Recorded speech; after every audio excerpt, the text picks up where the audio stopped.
across the UK. On DAB+, on your smart speaker, on your smart TV, and on your side. This is Talk.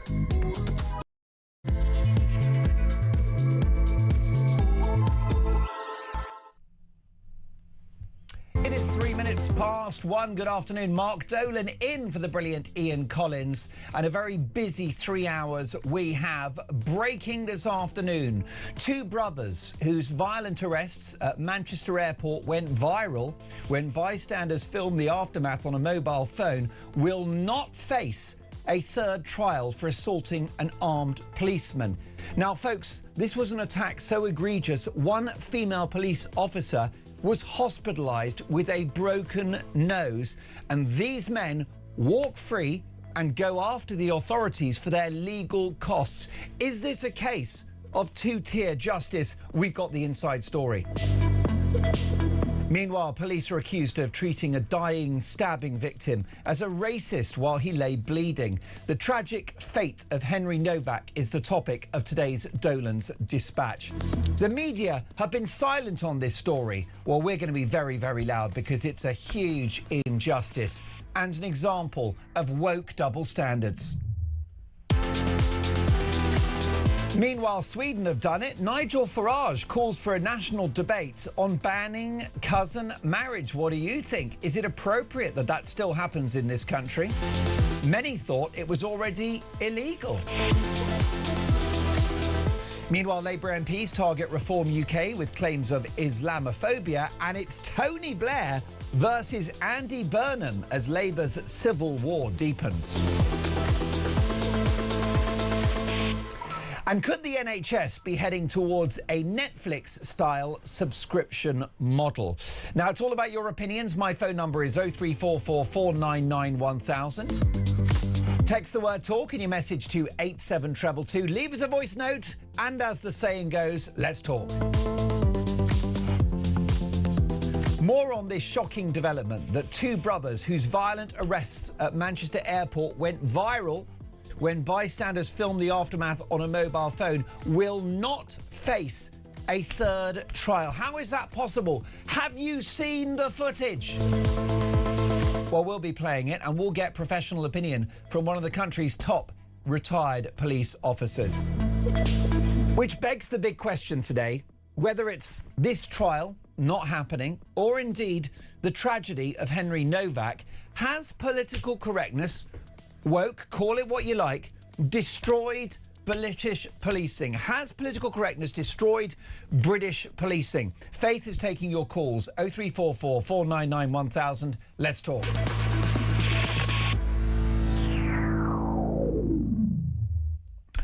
And we kick off at 6 minutes past 1 with Dolan's Dispatch. Woke or extreme political correctness, the radical left's progressive mindset rooted in Marxism, isn't just mad, deranged and divorced from reality. It is dangerous. Compelling the public to call a bloke in a dress a woman, demonising Western history, all of that is incredibly dangerous. But it goes further, because woke is killing us too. Look no further than Henry Novak. This poor guy was stabbed multiple times, and when the police arrived, they should have been there for him, calling an ambulance and pursuing his attacker.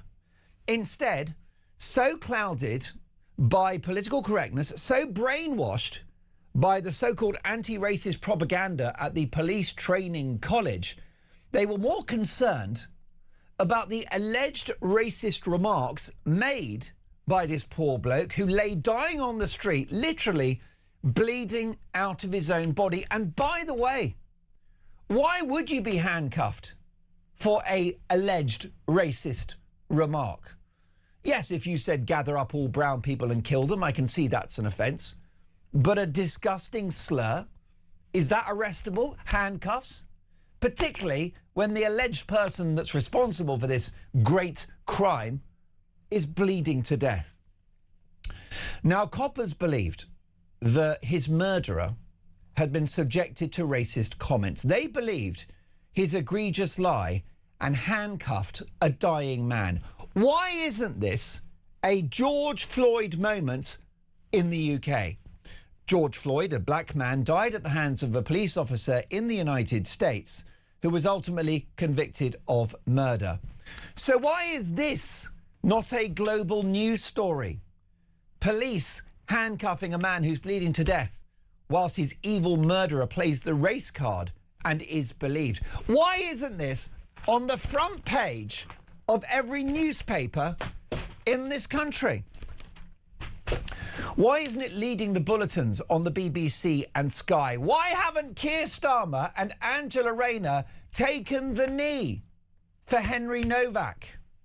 Why aren't there mass demonstrations in the street? Why is this not an international story? Why aren't people angry that a man who had been stabbed and was bleeding to death was handcuffed by woke coppers?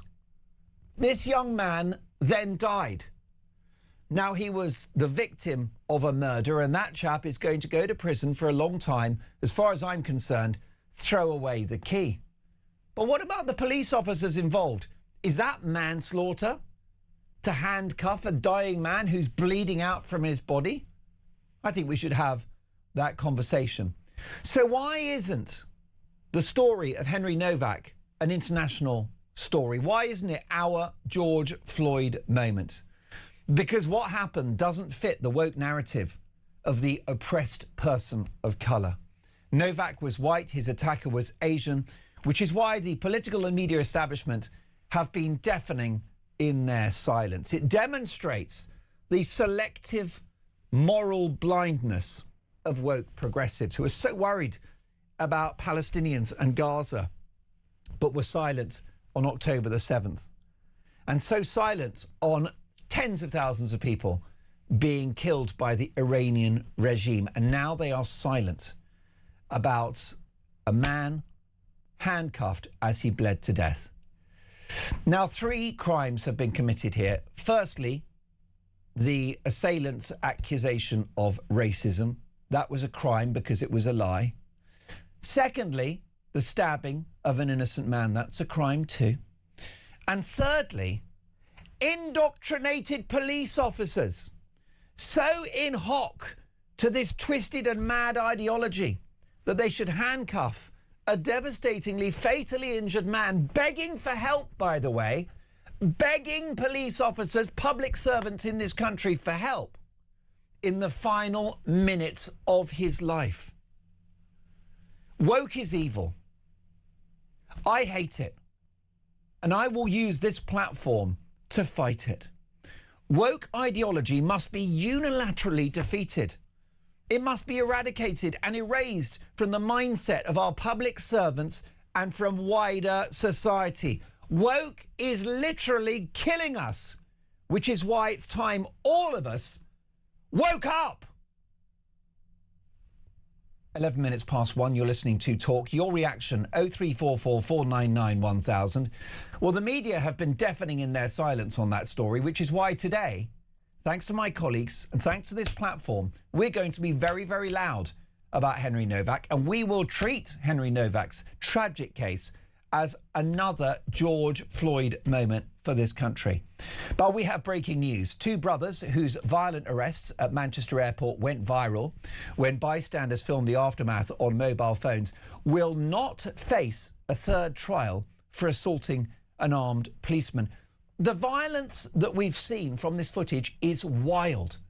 How there isn't a trial is mind-boggling and surely an example of 2-tier justice. Let's get reaction from a very good friend of mine, writer and broadcaster Emma Trimble. Hello, Emma. Good to be with you, Mark. I'll get your reaction to Dolan's dispatch in a moment, but we have the breaking news that these violent brothers will not face a trial, and in fact what's going to happen is they will pursue the authorities for their legal costs. Emma, make it make sense. I can't make it make sense, Mark. And actually listening to your Dolan dispatch as well, I mean, all of the stories that you've already reeled off today, I am angry. You said people should be angry about this, and I am angry. I mean, the footage is there to see. How a jury couldn't reach a verdict is beyond me. The fact that they're not going for a third retrial, even though that would be a fairly unusual, exceptional thing to do, again, is beyond me. I was just listening to their lawyer, who came out and made a statement where he reeled off this very one-sided diatribe, effectively justifying the behavior of these men, failed to mention the fact that, of course, one of them has actually been convicted and will be sentenced for punching one of that you mentioned, the police officer who's punched in the face. That crime is going to be prosecuted. Had her nose broken. Failed to mention that, was talking about Nigel Farage, was talking about anti-Muslim hatred and racism and all of these things, and calling for the police officers themselves to see some action taken against them, which I thought was very ironic, given that he was talking about how the trial had been prejudiced by the way that people had been commenting on it and so on, whilst he was effectively trying to prejudice public opinion by the remarks that he was making about the behavior of these police officers. I mean, the whole thing is just so unbelievably wrong. I think the public looking at this footage will feel very strongly about the fact that they're not trying to seek another trial, that these men have been effectively, sort of by default, found not guilty. This was an outrageous incident, and if you remember, I mean, you've mentioned the case of Henry Novak. Well, after this incident happened, when we only had part of the footage, we saw people out in the streets, Black Lives Matter style, talking about defunding the police and all sorts of things like that.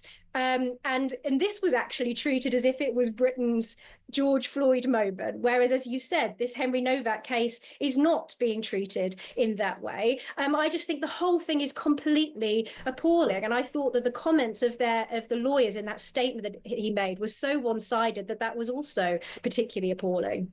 And it sticks in the craw. What an insult that the taxpayer will likely cover the legal expenses of these thugs. Why should we? Why should the British public be made to pay for the legal costs?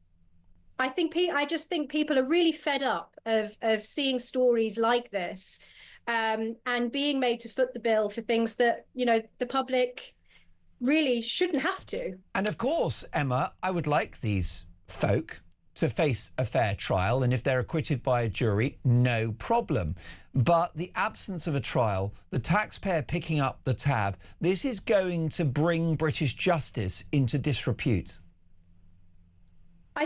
I mean, it's not just this, that it will be bringing British justice into disrepute. I think the fact that you see, people being given suspended sentences for much worse things than, for example, Lucy Connolly's tweet that she got 2.5 years for. I think that brings the British justice system into disrepute. She sat in jail for a year because of something she wrote on the internet that she apologised for and deleted. It's everything from policing all the way up to the courts. I think what the British public are seeing is that British justice is being quite fundamentally undermined. And again, I'm sorry to go back to the Henry Novak case, but this is another example. You're right too. In this case, as I say, the lawyer didn't mention the overall context in that statement that he made, including the fact that one of these men has been prosecuted for headbutting another fellow traveller in the airport before the police approached him, before this incident happened that everybody's probably seen the footage of. This was a case of the police trying to do their job. I mean, people might have criticisms of the police, but they would hope that the police would do their job. Yeah. In the case of the Henry Digwer incident and the Henry Digwer's murder, that was a case, I think, of the police having, taken on board all of these concerns about not wanting to be seen as racist and therefore not doing their job properly.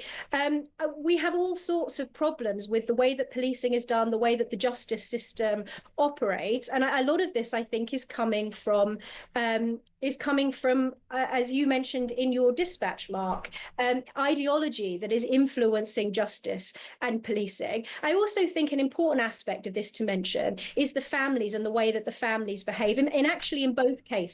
So in this case, you would think that if police officers come and approach you and are going to arrest you, you don't kick off and you don't fight the police officers. That's not what you do.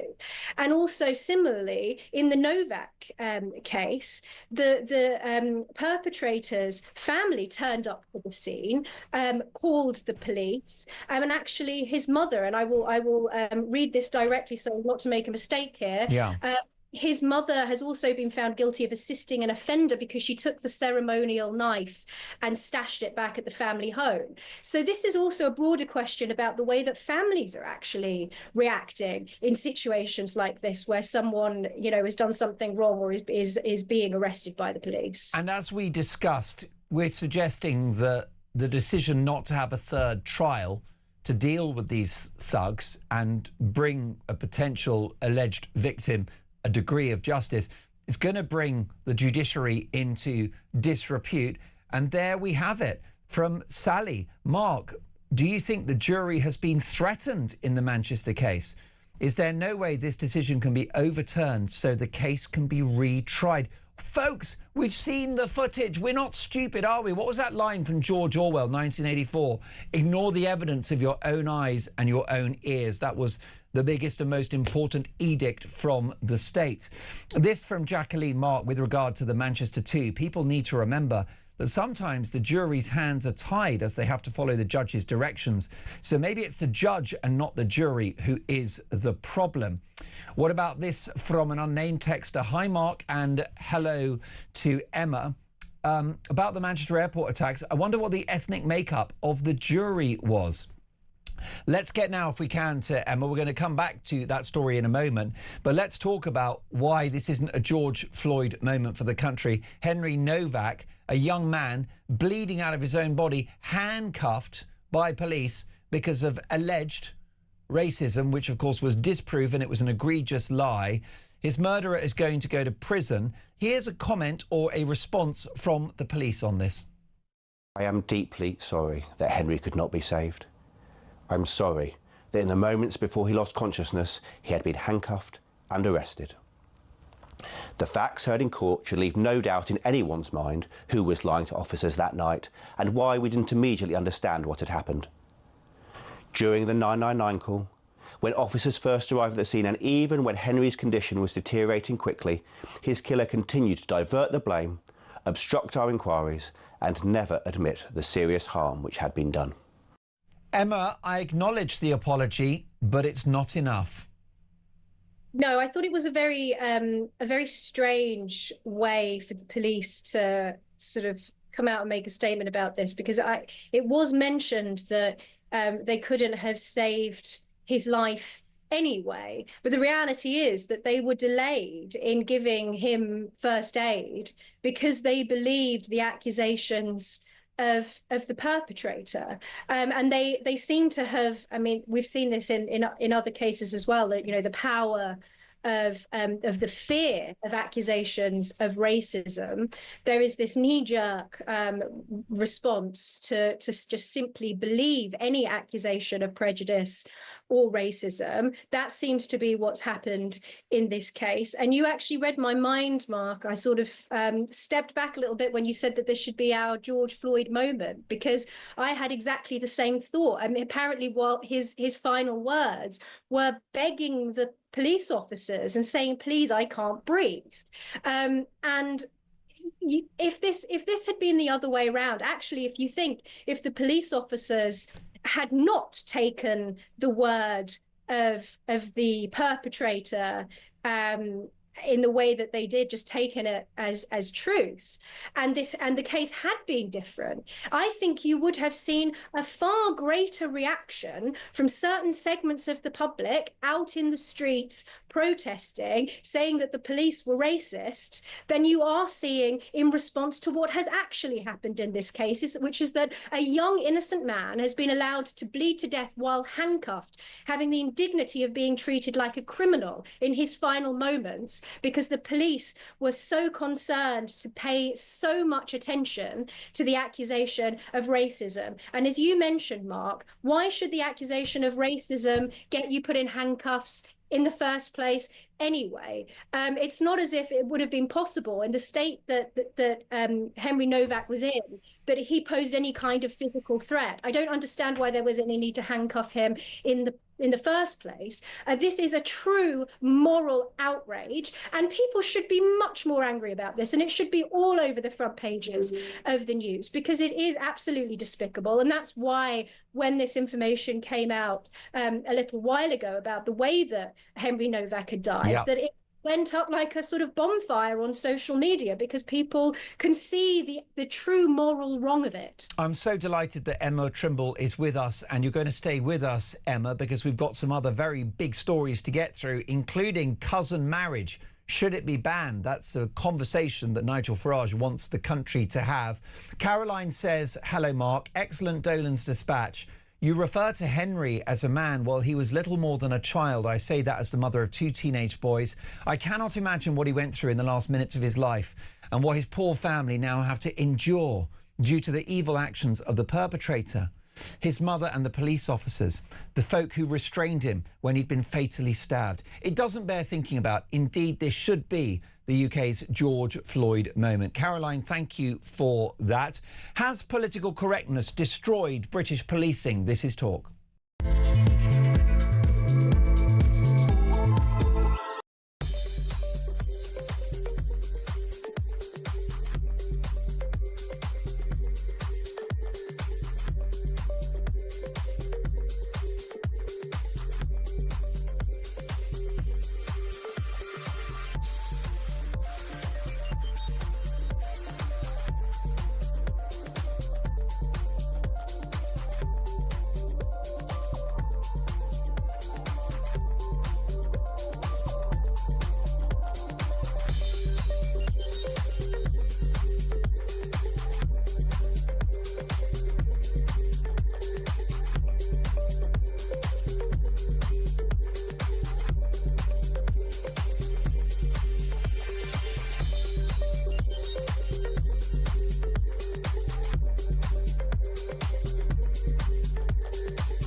Crown is facing its gravest test in decades, and the royalty from Talk is your front row seat. With royal reputations under pressure and probing questions about public trust, we unpack every twist and revelation with the biggest names in the business. From the throne room at Buckingham Palace to a mansion in Montecito, we follow every royal ripple. Never miss a moment of The Crown in crisis. Subscribe to the royalty from Talk on the app or wherever you get your podcasts.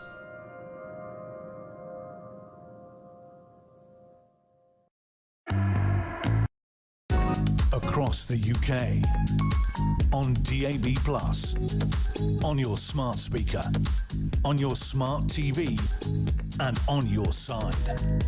This is Talk.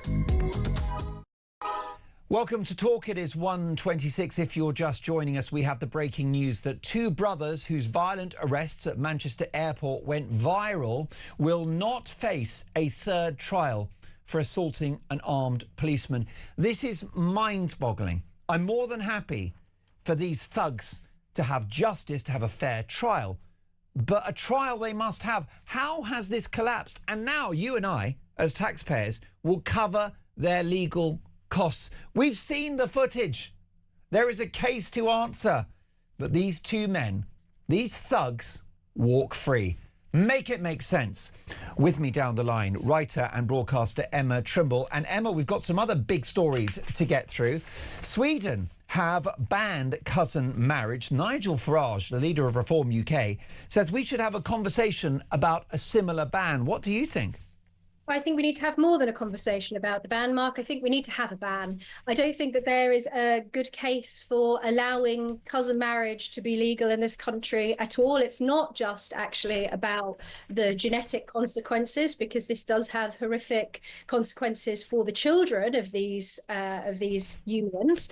It's also about much broader issues, which is what actually was considered by the Swedes when they, the reason why they've introduced this ban, because the cousin marriage has all sorts of negative implications for integration. It allows communities to remain insular. They don't integrate into the broader community by marrying out. There are also all sorts of concerns around forced marriage, honor-based abuse, the fact that these communities sort of stay closed in on themselves, bringing perhaps relatives back from whichever country they've come from to the new country, and then marrying them into their own family. It has seriously broad consequences, and also broad consequences politically, actually, because it's against the benefit of social cohesion and a high trust society, because it creates these kinship networks, this almost tribal politics, because these communities are just constantly marrying in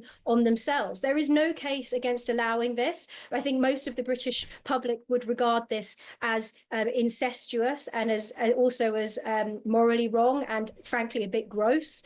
And I know that there are some MPs now in Parliament who have been arguing in favour of allowing it to continue. Which is strange. And also, don't forget, Emma, our glorious NHS, which must never be criticised, even though it's a money pit and we're all getting iller. They recently had a leaflet about the benefits of cousin marriage. I mean, that's wild, isn't it? It's especially wild coming from the healthcare profession, given that it is obviously so detrimental to the health of children born from these marriages. There is no excuse for it. We should just simply be banning it. And I actually think that we should be going further as well, because there are all sorts of broader issues around the issue of polygamy, which has also been in the news recently. Bigamy in the UK is illegal. Polygamy manages to go ahead because we allow Sharia-only marriages to take place, where those marriages are not registered with civil law. So then communities are able to get around the illegality of bigamy by having these non-registered religious-only Sharia marriages. And we know that this is something that is actually incentivized by the benefit system. So there are all sorts of integration issues that relate to the minority community practices like cousin marriage. And what we need to be doing is what Sweden has done and what some other countries have done, which is to bring in line these minority communities' practices in line with British cultural norms, because this is something that can't be allowed to persist. And it's a tragedy for the children involved. We don't judge them. It's not their choice of parentage, is it, to be brought into the world, but often to be brought into the world with shocking disabilities, often a life of pain, a curtailed, limited existence, and vast cost to the National Health Service to manage the well-being of these youngsters who need often wheelchairs, hearing aids, special operations. The list goes on. And not only that, Mark, it's also an issue of rights, which again has played into this ban in Sweden, which is that there is also a link with family pressure and forced marriages. This is about the rights of minorities within minorities to be equal to those in the rest of the British or the Swedish or any other country's population. Because within these closed communities that are marrying within their own families, you have an increasing amount of social pressure on individuals within those families, perhaps to be forced into marrying their own cousin, maybe somebody who's being brought in from abroad. It also relates to issues in relation to immigration as well. So there really is no reason not to ban it, in my opinion. And I think a lot of the arguments that will be made in favour of it will be simply to argue that it's racist. Here we go again. Everything's racist, isn't it? The countryside is racist. Cottage cheese is racist. Going shopping is racist. Turning up for work on time is racist. I'm sick of it, Emma. I've had Defending enough. global cultural norms is racist, Mark. Defending global cultural norms is racist. It's mad, isn't it? And protecting the rights of unborn children, because God bless them, when they're born with these defects, it's not their fault, and it's often a miserable existence for them. That's what I care about, and you do too. Briefly, Emma, before we let you go, several Labour MPs are calling Reform UK to account for Islamophobia. What do you make of that?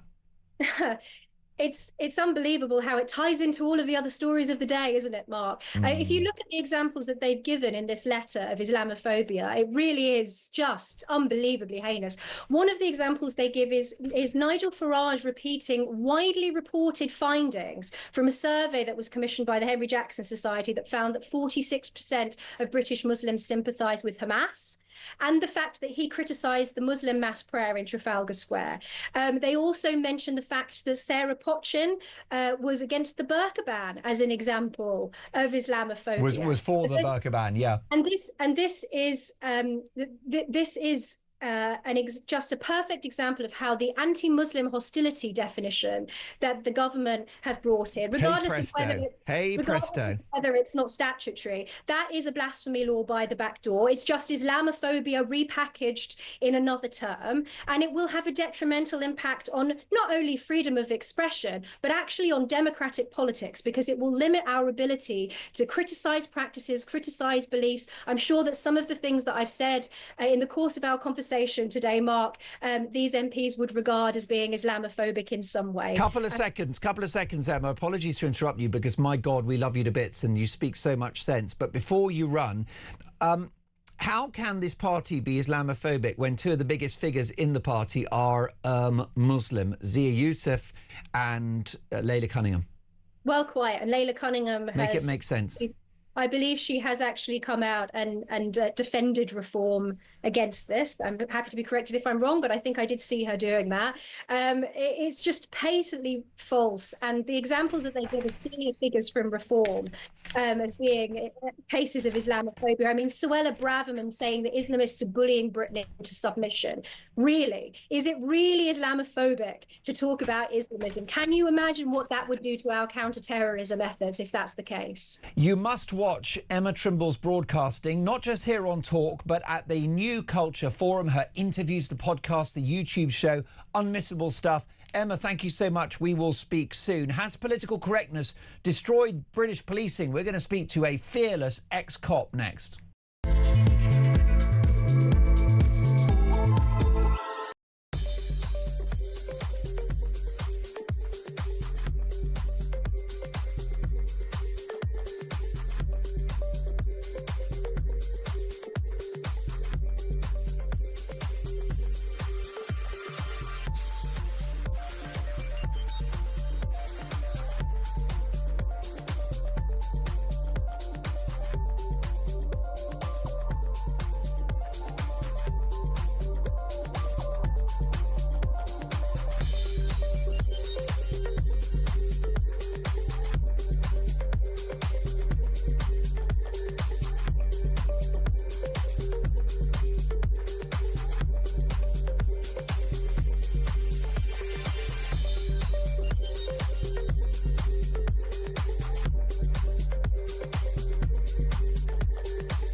Across the UK, on DAB+, on your smart speaker, on your smart TV, and on your side.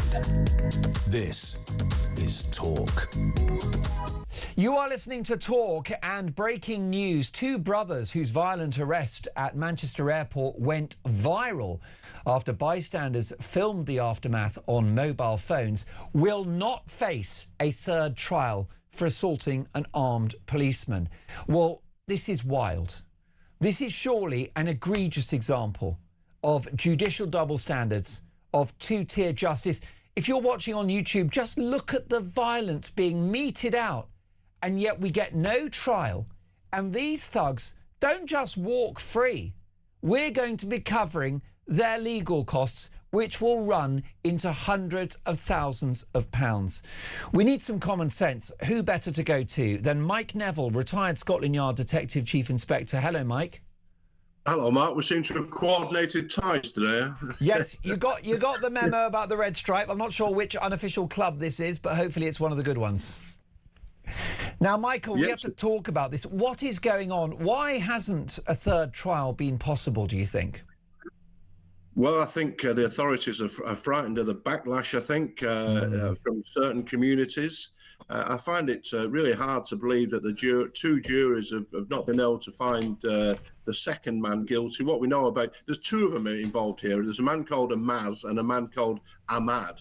Now, the Amaz man has already been found guilty of assaulting the two female officers you saw in the you saw in the video there. Yeah, it's the man called Ahmad who was charged with assaulting the male police officer along with his brother here, and they've both been found not guilty of that. So one of them, the one you can see on the video right now with the lawyer, he has been found guilty, and he will be sentenced in due time. Most definitely. But this is going to anger the public because they've seen the footage. We're not stupid. This was a violent incident, and justice must be served. And what's amazing as well, Mark, is that most people think if this was in any other country, it could be not just the US, but in, say, France or Germany, if you assaulted armed police officers, you would end up being shot. So they're very lucky that didn't happen. They're lucky just got tasered and kicked.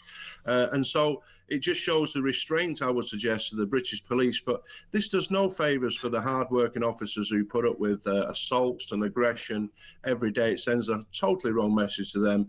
And as I've said on here 100 times, Lord Hewitt said 100 years ago, justice hasn't just got to be done, it's got to be seen to be done. And I think the public are getting aware of a real disconnect between what the establishment thinks is justice and what the common sense view thinks is justice. I've got viewers and listeners, Mike, who are messaging me about the makeup of the jury. Could that be a factor? There is a concern now that the ethnic balance of juries is affecting outcomes. Well, we see sectarian voting already, and we know from the O.J. Simpson trial that people vote along racial lines on the jury. America's different from here. The jury can speak and give reasons as to their decisions. And one of the black female juror on the O.J. Simpson trial basically said, I wasn't going to find him guilty in revenge for the beating. I think it was Rodney King, wasn't it, who was beaten by the police. And so we do know this happens, and it's a real tragedy, isn't it? Because I support the jury system. We've always thought the jury system was, a fair way, judged by your peers. But it is very worrying if we find out there is a sectarian influence on a jury. And I spoke to a friend of mine who was on a jury, and there was a black lady on the jury who said, I'm not finding any black people guilty. Well, I would have reported that straight away. If I said I'm not going to find any white people guilty, that would be an outrage, wouldn't it? And we need to stop that. We need juries back to how they were, fair and dealing with what they see before them rather than any sectarian influence, if that was the case. Now, we need to get to the topic, Mike, of today's Dolan's Dispatch, which is the tragic murder of Henry Novak, who's a young man who was stabbed multiple times, and his murderer told the police that there had been a racial slur. He'd been the victim of racial abuse. The police believed him and handcuffed Henry, this tragic victim, as he bled out of his own body. Several things to say here. Josie has messaged the show. Thank you for this, Josie. Wondering whether actually the authorities should look at a case of manslaughter on the part of the officer who handcuffed a dying man. This from Trevor. Mark, no one's talking about the Sikh being allowed to carry such a dangerous ceremonial knife. That was a point raised by my producer earlier, Finley. Kirsty in West Yorkshire. Mark, I'm devastated about what happened to Henry Novak. We know that the accusation of racism is more concerning than the mass rape of our girls and now being stabbed to death. I really hope there is a hell. Sometimes it feels like this world is hell. People are so angry about this. What's your reaction to it, Mike? Well, I wouldn't blame the officers on who are on duty. They have been trained and coerced in a certain way by senior officers. Brainwashed? Absolutely. Brainwashed is the good phrase. You know, what used to be happening in a sort of military-style establishment like me at Hendon, you'd be taught the law, taught to act without fear or favour. No, racism is the greater crime than child molesting, than murder, than all these other things. And these officers have had their heads filled with that. And the moment that's mentioned, it becomes all-consuming and more important than the actual incident. And you can see how, you know, a wicked person like this, the killer here, Digwa, you could see how we could use that to influence the police. And we saw it, didn't we, with the football match at Maccabi Tel Aviv, how the police were influenced there. And these accusations of racism, it just influences police decisions and turns it away from, again, that British common sense. We don't look at somebody's colour of skin. We don't look if they're gay or straight. We don't look if they're fat or thin. You treat people decently and the same. And that has been lost along the way. And here, lost with really, really tragic consequences. Now, racial slurs are very obnoxious. They're rude. They're disgusting, Mike. But it's a free country. And I just don't think that anyone should be handcuffed for words. What's your view? Yeah, absolutely. You should only be handcuffed if you are a danger, or you're likely to escape. This man was said he'd been stabbed. He's very likely to run off. And the tragedy of the last breath on this earth, you know, being handcuffed, being on the floor, being manhandled. They should have been taking care of him. They should have been calling an ambulance, Mike. They handcuff him. It breaks my heart. He might still be with us if they hadn't. Yeah, absolutely. I'm sure the doctors can tell us how deep the wound was and whatever. But whatever happened here, the tragedy of that man's life, that he ended up like that, for his parents to know that. But as I say, the police need to get away from this racism thing, because it's used all the time to influence the police, and it's just so bad. It's not. Let's talk about racism, Mike, because you and I are of a certain vintage, and we grew up in a time when there were racial slurs. And they've always been considered unacceptable. The P word, the N word. There's never been a time when those were really appropriate words, always offensive. My father ran a pub in North London for 4 decades, a working class pub. He never said the word once, very rarely heard it. So racism has always been bad, but this obsession with weaponising it now for politics is so wrong.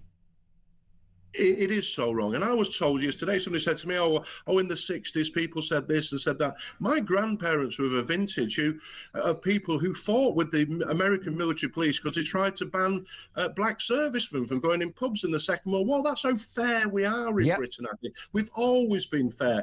There's always going to be some people who are evil and nasty, but the whole thing has been turned on its head. It's been weaponised. I didn't hear, Mike, I didn't hear the N-word or such too much growing up in the 80s. Do you know, I had a friend in the army, and he's a black guy. He said to me, the only person who said it to him was another black guy. He said he'd never heard it at all, ever in his life. And I just think it shows we are welcoming decent people. If people behave and act well in this country, they're welcomed. But this whole racism thing is an industry. And you know, it's like, Mark, follow the money. There's always money to be made out of these things. And if you look at how much money have the police spent on diversity officers, on diversity courses, these young officers who want to do the right thing, they know if they're accused of racism, they're at danger of losing their job. And the sad thing is, this is the most ultimate awful end of where this can end up. Most definitely. Simon has messaged the show, "Hi Mark, I'm utterly fuming at you. Stop calling this a George Floyd moment. It's much worse. Floyd was a criminal, a nasty piece of work. Comparing Floyd to this lovely boy is perverse. The public outrage will explode over the summer, I'm sure of it." Well, Simon, you're right to raise a question about the George Floyd case. It is a tragic thing that he died. He did have a lot of medication in his blood when it happened, health issues, and he was a criminal. So I'm glad that you've said that. Michelle is so unhappy about this as well. Emma, you can't get them to be in line with our society, these people. They will not integrate. So, Mike, is there any hope? Because, I mean, British policing was very different when you were active, wasn't it? Can we change the culture of political of British policing? It will take a big drive, and so you'll need a new government, whether that's reform or somebody with totally different ideas. If you look back at the last Labour, you're always going to be sided with left-wing agenda ideas. But look at the Tories. It was Theresa May, a big fuss about stop and search, reducing stop and search, and look where that has ended up with more deaths, more murders, more knife crime. Including murders of black kids, and that's why the woke left are so disgusting. Is because they stop and search, which we know reduces crime and reduces stabbings, and therefore young black boys are dying. Well, thanks for nothing.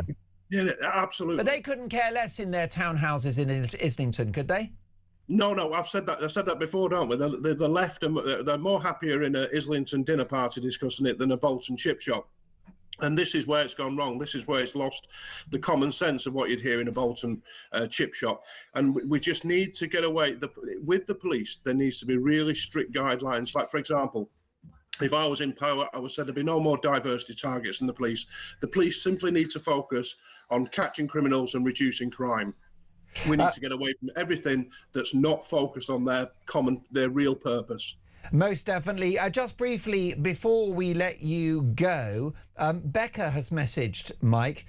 Mark and Mike, I'm getting increasingly angered that certain religions and cultures are allowed to carry blades by law in our country. Is that true? Yeah, well, the Sikhs can carry a knife as part of it, but I've got to say...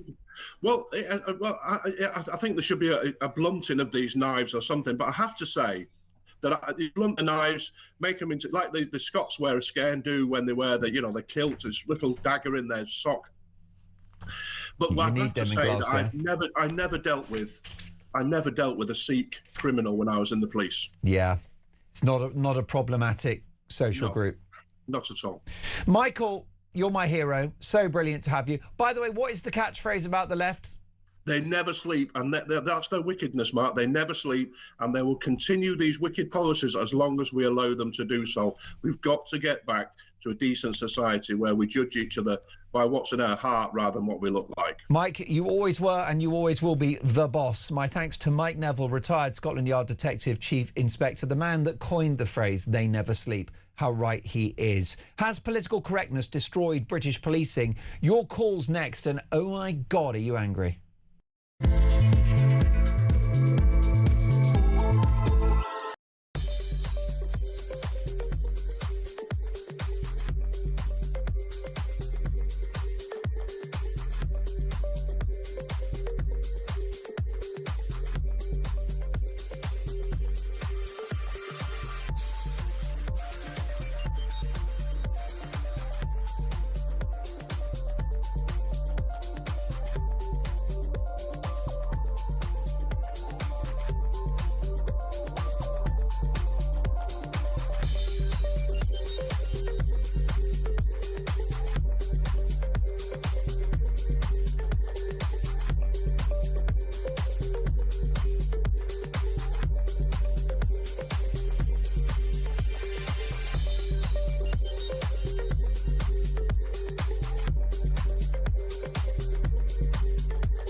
The Crown is facing its gravest test in decades, and the royalty from Talk is your front row seat.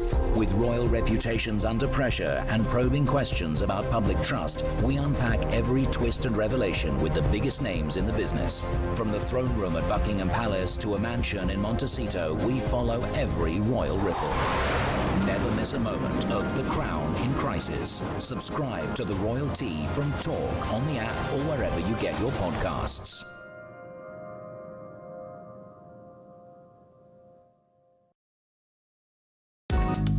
across the UK.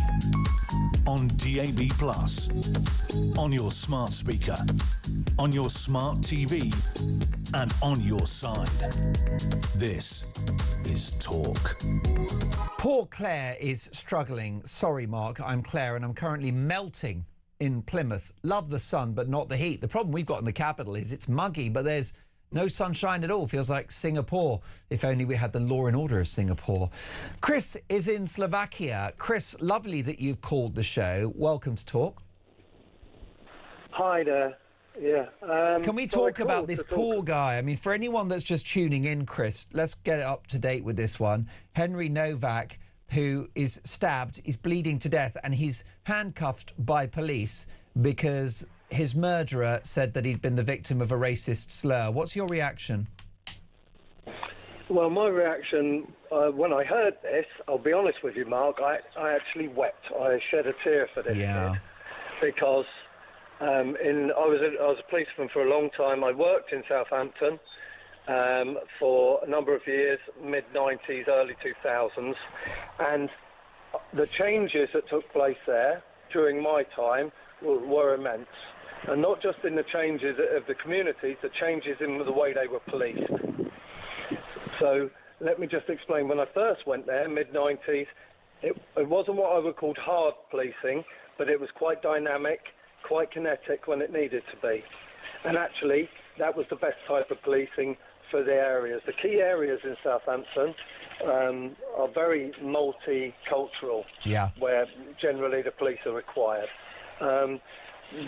It used to have a name called the Jungle, and then it was called the ICA, and then we were literally told you're going to get written up for a complaint if you call it that, and it's now going to be called the Nicholstown and Newtown, I suppose they started calling it.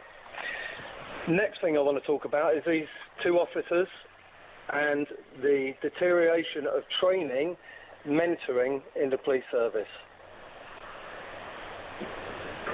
We'll go on. The bottom line, Chris, they've been brainwashed into this, in inverted commas, anti-racist ideology, which creates an obsession with skin colour, right? Absolutely, absolutely. So they won't have been carrying out searches in that area, I can tell you that, for a good few years. They won't have been carrying out... Because of community tensions. Yeah, exactly. So when we used to do it, there was no such thing as community tension because we treated everyone the same, equally, my goodness, with respect, until we didn't get respect from them. And so now what cops do... You're getting people that are terrified to go in and speak the truth and be honest and tell someone they're doing wrong and deal with it. Briefly, Chris, is it better in Slovakia? Yeah, a lot better, mate. And why? Is it the culture of policing there? Do they not take any nonsense? Oh man, they don't take any mucking around at all, and they're respected for it as well. You don't see stuff like that here. And I'll be honest with you, you wouldn't have seen stuff like that when I was in. I actually dealt with a lad who fell on a glass whilst he was stealing it, and he punched a bouncer. So I dealt with the injury first and got him in an ambulance, and then went to the place later and dealt with the offences. It's just crazy. It's annoyed me so much. Chris, I want to thank you for your call. I also want to thank you for your brave service to this country as a former police officer. Chris there in Slovakia, who said the Slovakian police take no nonsense whatsoever. It's the same, by the way, in Spain with shoplifting. They're not having it. In Spain, shoplifting, the cops are not having it. God, this country's a joke. Let's get the views of Lois in Essex. Lois, I think I need a chill pill. I'm sorry for being so angry today. No, Mark, I made you right on being angry. I think we all should be angry. It's sickening. All of us. It's sickening. I mean, why is this lad not on the front page of every newspaper? I think I can answer that for you. Go on in. It's because it doesn't fit the narrative, does it? It's a white boy rather than a person of colour. It's a white boy who's been killed, horrendously killed. It's not a person of colour. And I really think that the establishment and the MSN, let's take it, mainstream media, oh my God. Yeah. They're just liars. BBC, ITV, Channel 4, Sky News.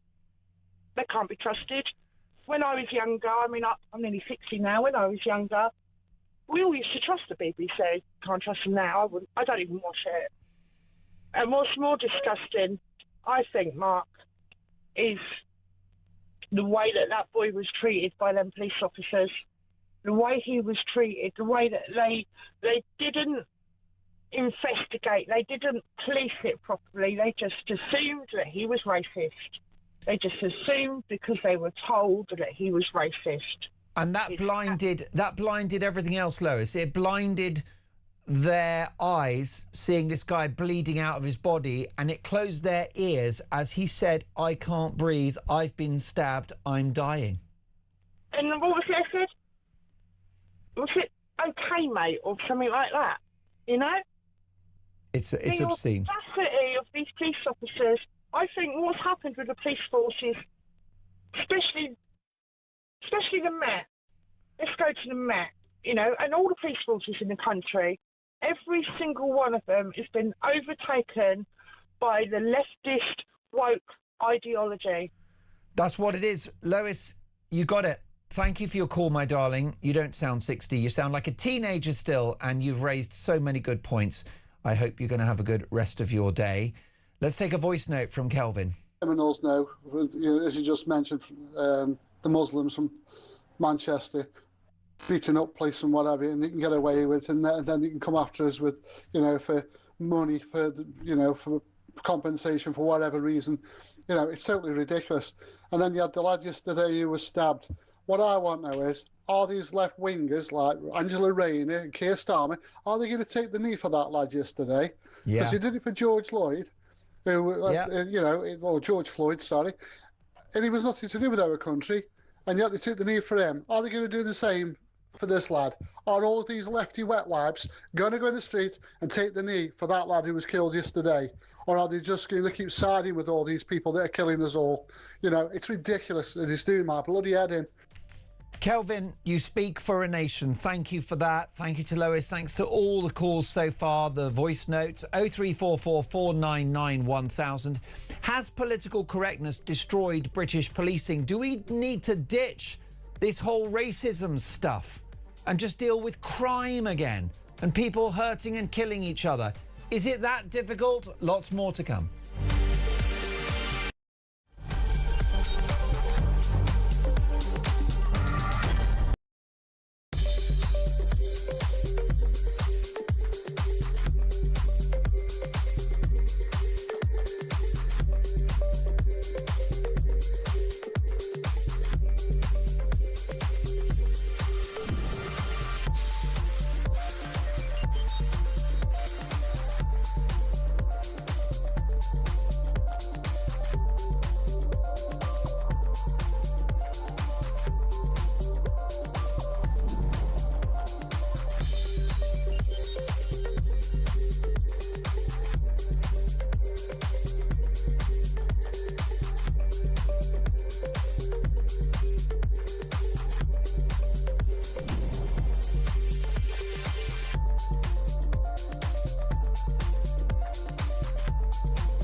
across the UK. On DAB+, on your smart speaker, on your smart TV, and on your side. This is Talk.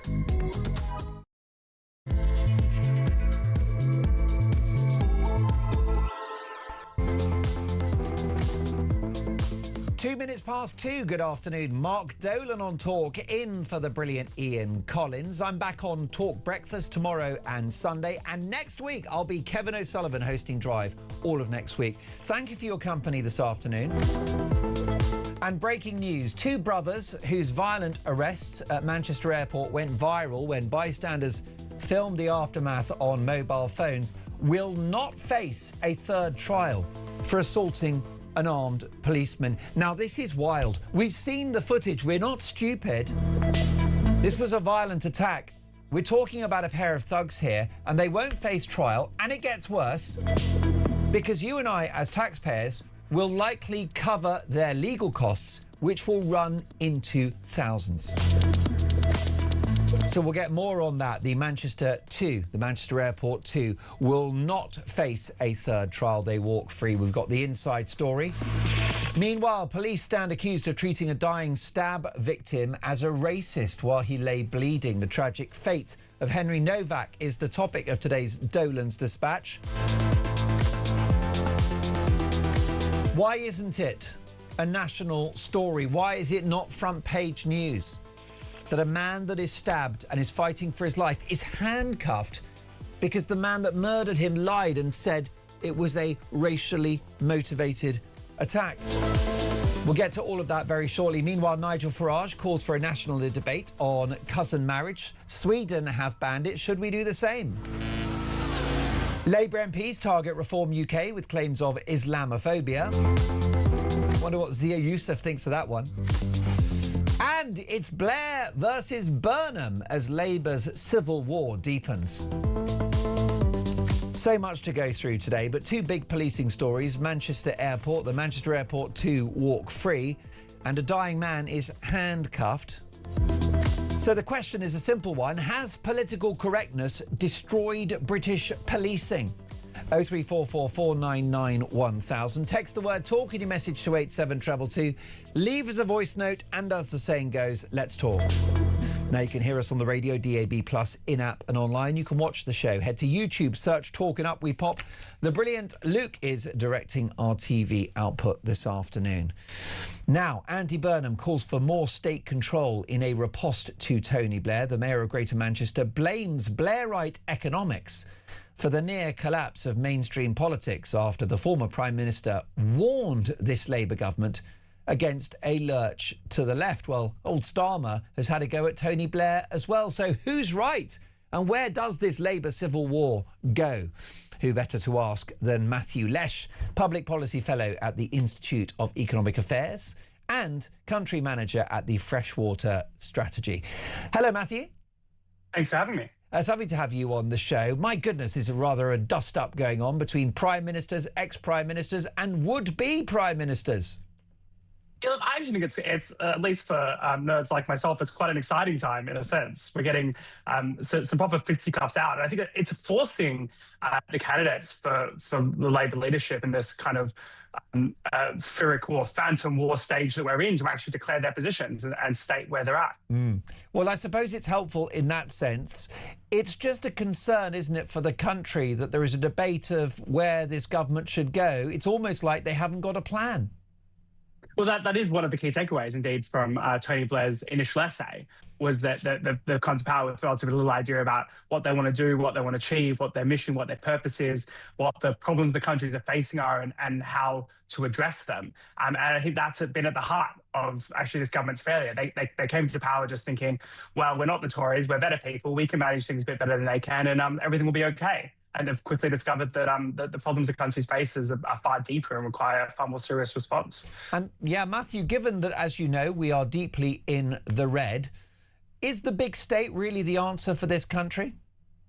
Okay, it's hard to see how this kind of pre-1980s thinking about, well, all we need is to get a little bit more kind of socialistic control of the economy and that will fix everything, it is actually going to fix our problems. I think we saw this in Tony Blair's essay. Tony Blair has, for all the rightful criticism of him his time as Prime Ministership, he clearly moved on. He's developed his thinking. He's responding to the issues Britain is currently facing, not the imagined issues from several decades ago. In response to that, though, what we've seen from Burnham, what we've seen from the Prime Minister to some extent, and what we've seen from Wes Streeting in terms of their critiques of Blair's approach is one that just says, no, that's all wrong. What we need, more or less, is the state to take more power of this, that, and the other thing, and that'll make everything better. Is it Starmer and Burnham versus Tony Blair, or are there nuanced differences between the three outlooks? There are definitely nuanced differences. I mean, we're in a form of kind of Labourite criminology here in terms of, understand the different factions within the Labour Party, between the soft left and the right. But I think in broad strokes, what we're getting from Tony Blair is very distinctive. I would say something, he's calling it centrist. I would say there's a lot of free market principles in there, even if that's not necessarily his background, but he's pragmatic, and he's seeing a lot of the problems the state is creating in a whole bunch of different areas, be it housing and planning and infrastructure, or be it in the need to enable AI rather than hold it back and improve public services like the NHS through reform. So he's seeing these problems and he's pragmatically responding. Now, in the middle of what is really, in the first instance, for Andy Burnham, a by-election campaign, but really trying to put forward an agenda for an expected future Labour leadership campaign, they have to very much speak to a different audience, which is the audience of Labour Party members. And they have to tickle their fancy on things like inequality, even though, in fact, income inequality has increased in the UK for decades. And then in Burnham's essay, I think there's so I said Burnham's response in the Times, it's not really an essay, it's more of an op-ed. There's a whole bunch of things that are just factually wrong about where we're currently at. And very much the issue, I think, at the heart of this is that Burnham is raging against a phantom. He's raging against something that doesn't really exist. This idea of kind of neoliberalism as the core enemy that must be fought back against. Yeah. If we've ever had neoliberalism, it's certainly long gone in a mountain of red tape and the highest taxes we've had in the post-war era. Well, definitely. Now, I've got my criticisms, Matthew, of the Blair era, particularly the changes to our constitution, the legal framework of the country, which makes it difficult to deport foreign criminals. We've got the sellout to Europe, the opening of the border to the east, the war in Iraq, the list goes on, kicking off net zero, which of course was the brainchild of Blair and New Labour, HS2, the list goes on. But at least we had economic growth under Blair. What do you think are the implications for the country if either Starmer or a new incumbent like Burnham get into number 10 and take the country leftwards? What will the implications be? Yeah, look, at the heart of the Blair project was this idea that as long as we can get through the economic growth, as long as people can get filthy rich, we're then happy to take a little bit of that extra tax income that comes in and redistribute it. And not everything he did was great, and I think you're right. He has some questions to answer for some of his policies, which he hasn't necessarily done yet. But overall, that was that was the Labour approach, and in some respects, that's what the public was expecting from Keir Starmer. We've got to remember he went to election saying growth is my central mission. From Wes Streeting and as well as from Andy Burnham, growth is no longer really centre of their agenda. It's a lot more about how can we use state control in order to deliver outcomes for people. Unfortunately, that's the approach that was now tried for coming on several decades in terms of growing state control, and it hasn't really worked out. So let's just take the example of housing and planning. I know it's very controversial, but one thing Andy Burnham says is that he makes all about right to buy and public housing stock. He's really kind of going back to the idea, well, it's all Thatcher's fault. And ironically, that's not how he governed in Manchester, where they removed the affordable housing requirements, encouraged private developers to come in and develop a lot. That's the reason why we have all this development in Manchester and not necessarily other parts of the country, because they were very pro-development. It's the planning system that prevents the private sector from being able to build enough housing right across the country that is the problem. That's the reason why we don't have enough housing. But if he doesn't see that as a problem, and he sees this kind of phantom enemy of Thatcherism and neoliberalism as the problem, well, we're not going to fix the problems we have. We're not going to be able to get that economic growth. We're not going to be able to grow rich. We're not going to be able to solve things like the cost of living crisis in the sense that the country is going backwards. So even if he understands the issues correctly that people face, I think Andy Burnham's a brilliant politician. I think he instinctively gets it, like he emotionally gets it, that people are really angry, really pissed off their quality of life hasn't gone up. They're annoyed about the economic settlement that we have because it's not working for them. But he doesn't diagnose what the problem is very well. It only offers solutions that in many respects could be counterproductive and make us poorer. Briefly, it's my personal view, Matthew, that if at the next election we have another left-wing or centre-left administration, we are done for. I think that the debt will be embedded, the open border issue will never be solved, and we will simply lose the great country that we currently have, not to mention the economic implications of more taxing, more spending and more borrowing. But in order for that to happen, Jacob Rees-Mogg argues that the right of this country, the right of politics, need to unite. What say you? Yeah, look, I think electorally the right disintegrating at first between Tories and Reform and then something out between Reform and Restore Britain could have disastrous electoral impacts. Now, of course, no party is entitled to anyone's vote. You have to be competitive, and I think new parties can offer something quite substantial and quite important and reflect some frustrations that people had. Right. But if as a result of the electoral map things come back in a way that creates a kind of, and I think this has been underappreciated as a potential outcome next election, where you do get some kind of a coalition of the left and the far left. You get some mixture of Labour, the Lib Dems, the Green Party, the SNP, and that is a majority in Parliament. I think the policy agenda that group would likely pursue would not be in the country's best interest. Most definitely, particularly given that the Greater Manchester Mayor Andy Burnham has opened the door to a pact between Labour and the Green Party. Be afraid, be very afraid. Well, let's have a look at that candidate list for Makerfield. Your job as an inhabitant of Makerfield is to choose your favourite candidate. Here they are. Jake Austin, Liberal Democrats. Count Binface, the Count Binface Party. Andy Burnham, Labour. Dan Clark, Libertarian. John Dyer, Independent. Ed Gemmell, Climate Party. Paul Gould, Independent. Alan Halding, Lord Hope, official monster raving loony party. Robert Kenyon, Reform UK. Robert Pownall, Protect the Wild. Rebecca Shepherd, Restore Britain. Sarah Wakefield, Greens. Peter Ward, Rejoin EU. And Michael Winstanley, the Conservative Party. Matthew, brilliant to have you on the show. Happy memories of doing paper reviews with you on Julia's show all those years ago.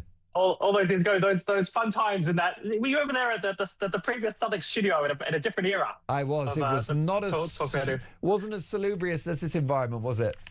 Indeed. Matthew, lovely to see you again. We'll catch up soon. Matthew Lesh is the Public Policy Fellow at the Institute of Economic Affairs.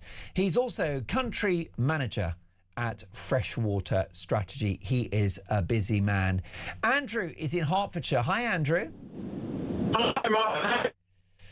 Good to have you on. While we sort out your line there, Andrew, let me bring our viewers and listeners up to speed on the story. This is Henry Novak, who was stabbed.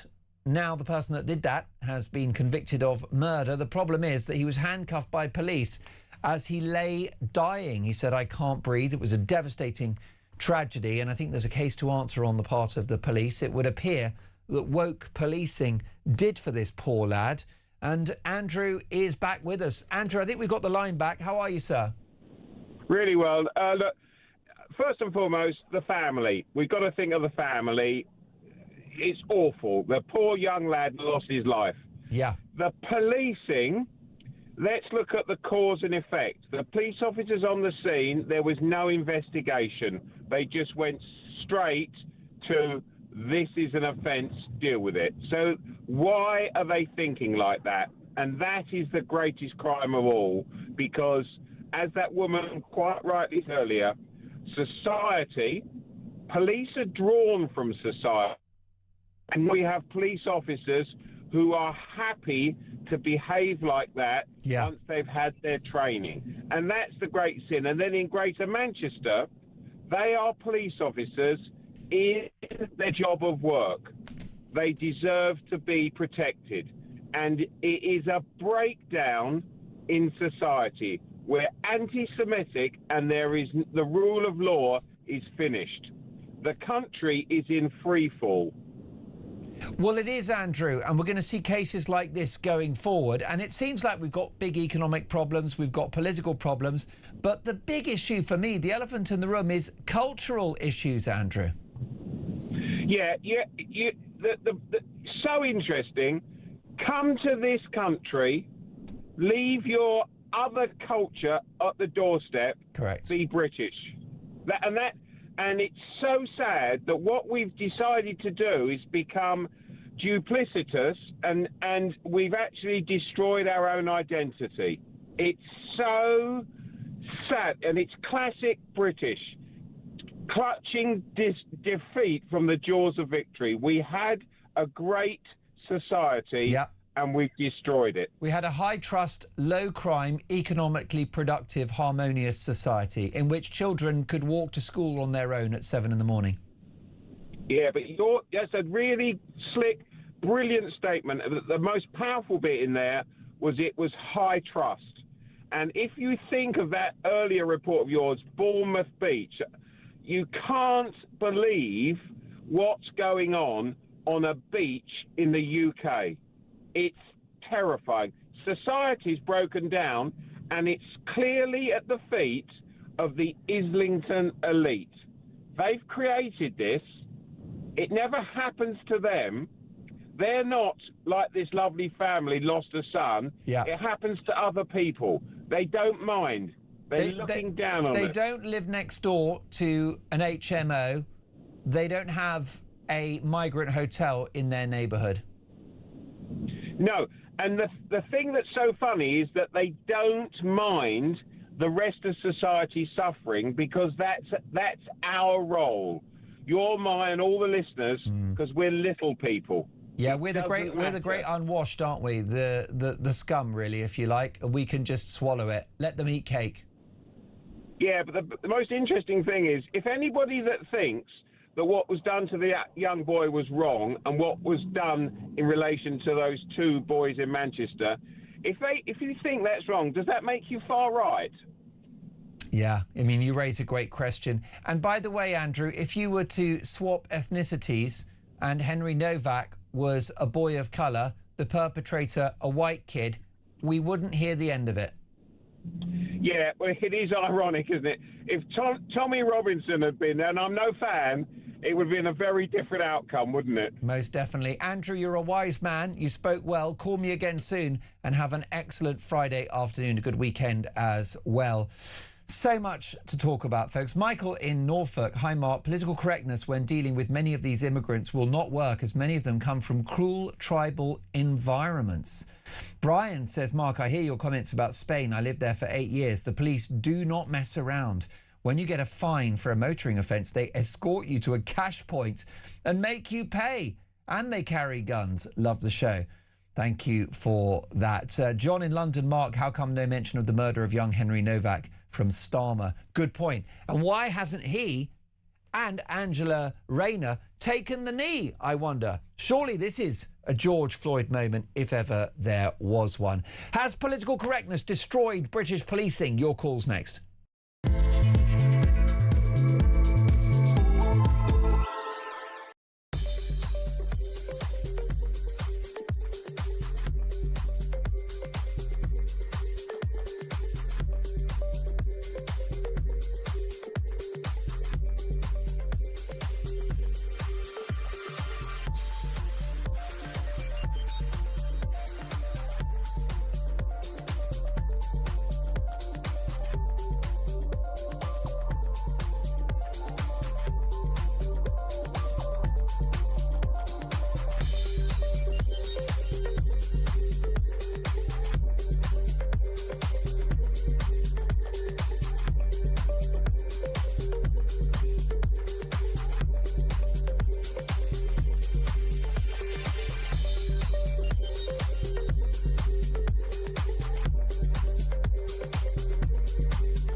Current affairs, international news, letting criminals off while sending...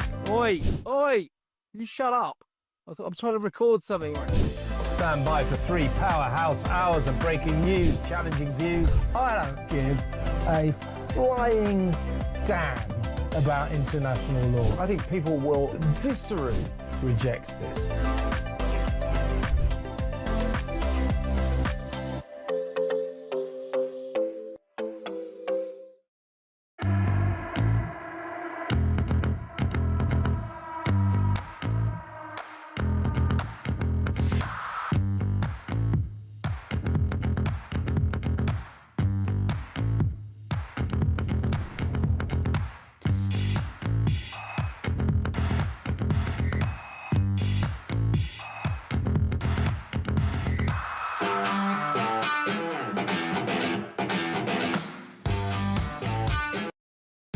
Across the UK, on DAB+, on your smart speaker, on your smart TV, and on your side.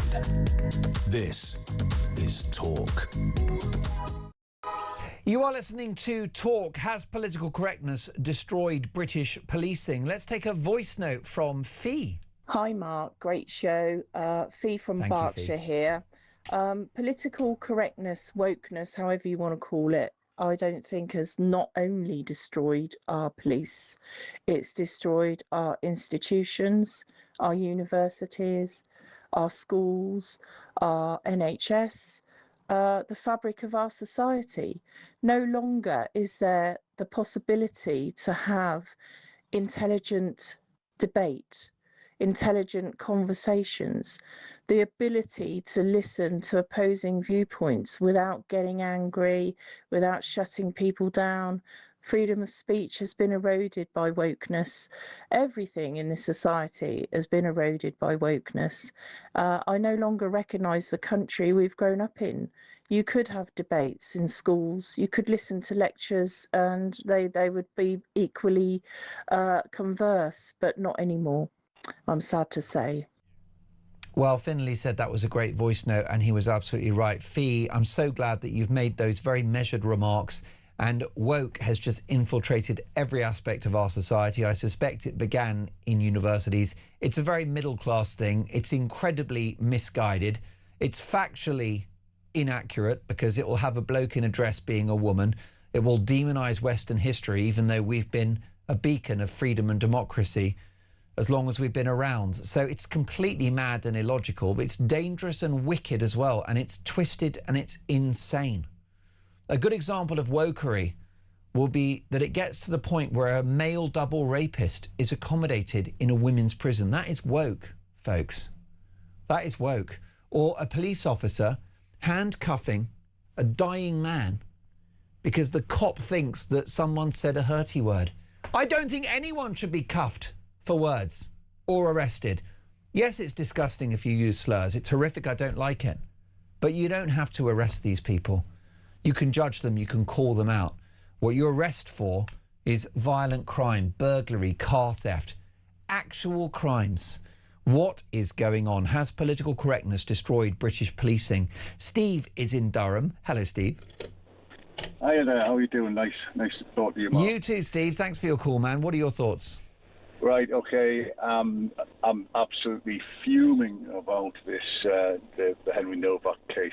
It's ridiculous. It's the police have lost the ability to think for themselves, to investigate crime. When I was a kid, I mean, I'm in my 50s, late 50s, and when I was a young lad, the police used to turn up, and you know, if they'd investigate it there and then. If there was a crime, they'd arrest them. If there wasn't a crime or not, you know, if there was a bit of doubt, they'd say, okay, let's take this a little bit further. You know, but the investigation would happen. These guys didn't do that. Now, a few years ago, it happened to me. I'd been in hospital. I was in hospital, and I was in the grounds. I had a very major operation, which required me to wear a catheter, and I had a drain on my stomach, and I had a cannula in my hand, and I was encouraged to go walk. And I was in a park which was a part of the hospital grounds, and reading a book. Unfortunately, I had to stand up and adjust myself because the catheter tube had, it got caught, so I had to get up and fiddle around a little bit. And 2 or 3 minutes later, the police came over. There'd been a complaint of I can't remember what the words were, inappropriate sexual behaviour. I said, no, I'm sat here reading a book. Is that sexual? And I couldn't see anyone anywhere near me. But anyway, they still arrested me, and it was clear that I was in the hospital. I didn't have the hospital gowns on, but I had loose clothing, and I had the wristband on, the cannula in the hand. But they handcuffed me, and they put me in the back of the car. And while I was in the back of the car, the cannula came out. I bled all over the back seat. They just wouldn't listen. I said, listen, I'm in this hospital. I'm in this hospital. And they said, well, no, there's been a complaint made, and I'm going to try not to swear. I promise I won't, because I'm really, really angry about it. And they said, I brought it up. They took me to the police station, and it was actually I didn't go into a cell. I was just in the waiting area, and it was actually the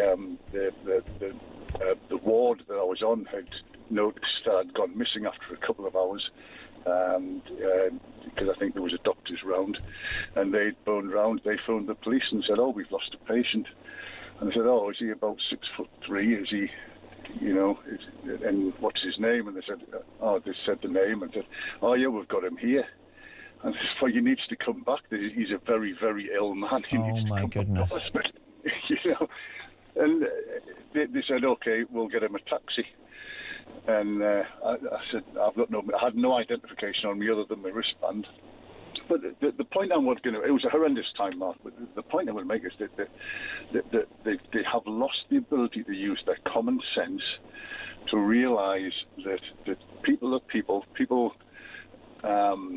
People need to be treated with respect. It doesn't matter who you are, if you're fat, thin, tall, small, gay, straight, man, woman, bisexual, doesn't matter what religion you are. You've just got to be treated with respect, and you've got to be treated as you would expect to be treated yourself. And also, Steve, can we lose this obsession with skin colour and just focus on crime? Is that too much to ask?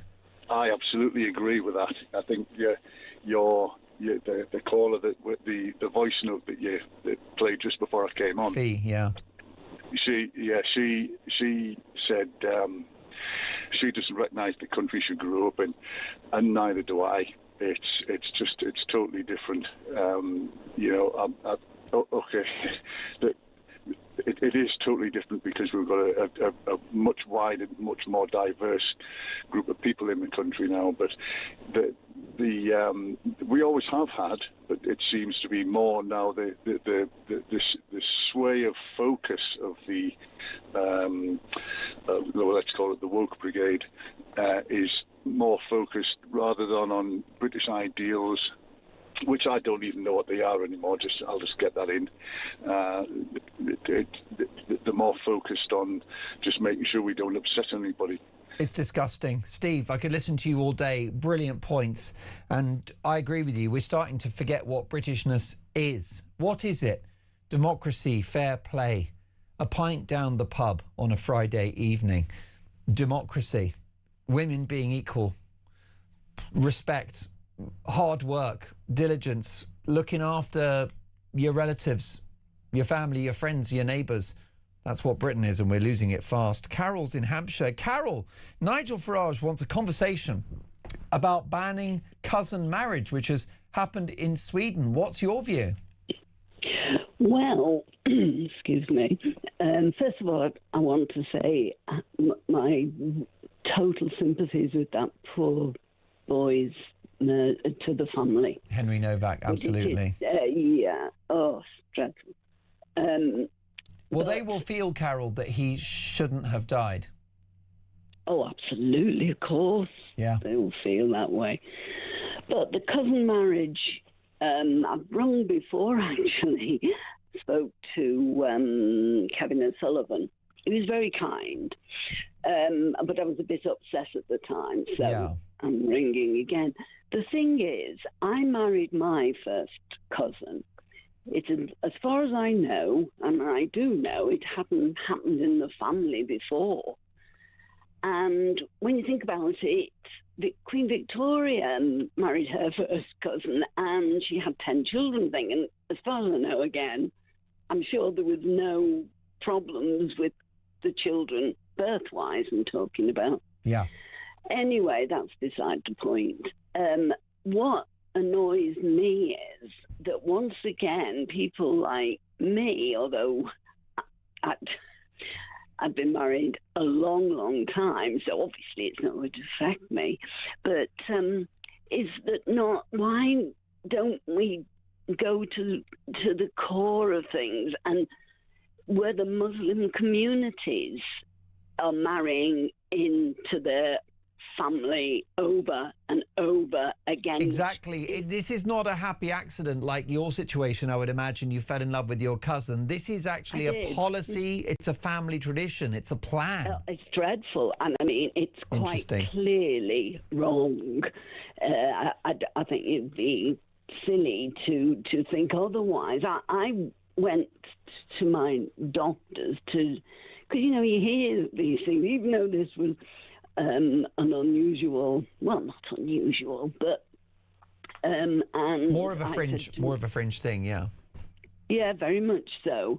And I asked him, should I have blood tests? He said, no, there's no need. He said, as long as you're a healthy family and in your circumstances, you know, you're not your parents went cousins and so on and so forth. It was just one of those things. Well, look, Carol, brilliant call. I'm sorry we haven't got longer, but fair play to you. And it sounds like a happy marriage. And, you know, these unions do happen. Yours was probably an affair of the heart. You fell in love with your other half and he happened to be your cousin.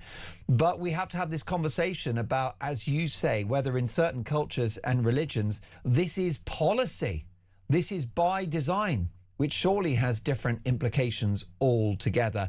So much more to get through. Has political correctness destroyed British policing?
Across the UK, on DAB+, on your smart speaker, on your smart TV, and on your side.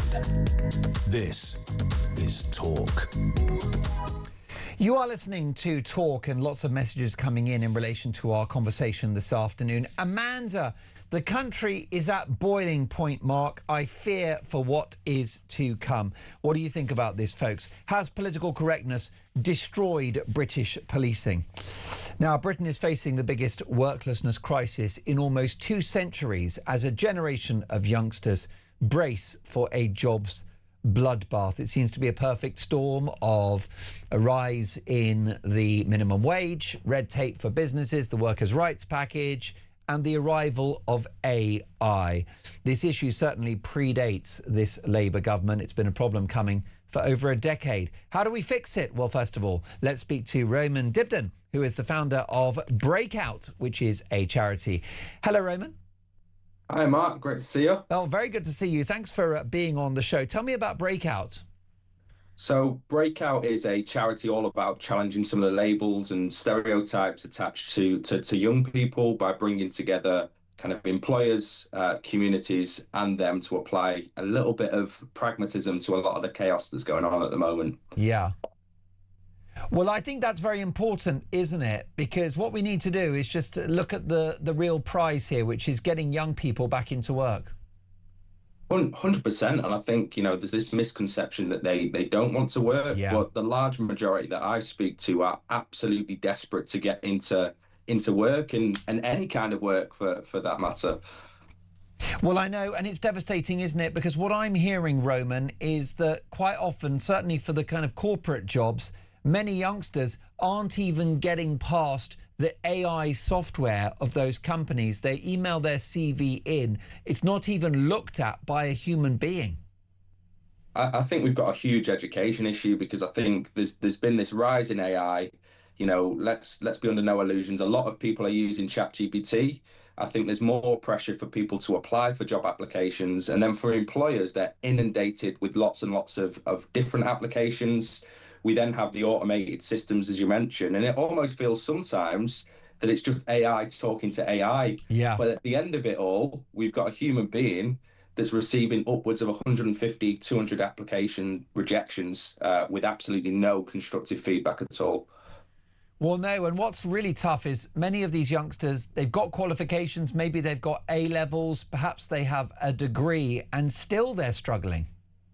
You've hit the nail on the head, because I think I reflect on my own journey, and I had personal battles growing up and was excluded from education. So I guess on paper, you'd expect me to struggle with accessing the workplace, but perhaps more increasingly concerning, we're getting young people that have gone to school, gone to college, may have even gone to university, and at the end of it, they're still unable to get into the world of work. So there is something fundamentally broken here we need to look at. Roman, do tell me your story. What were your challenges when you were young?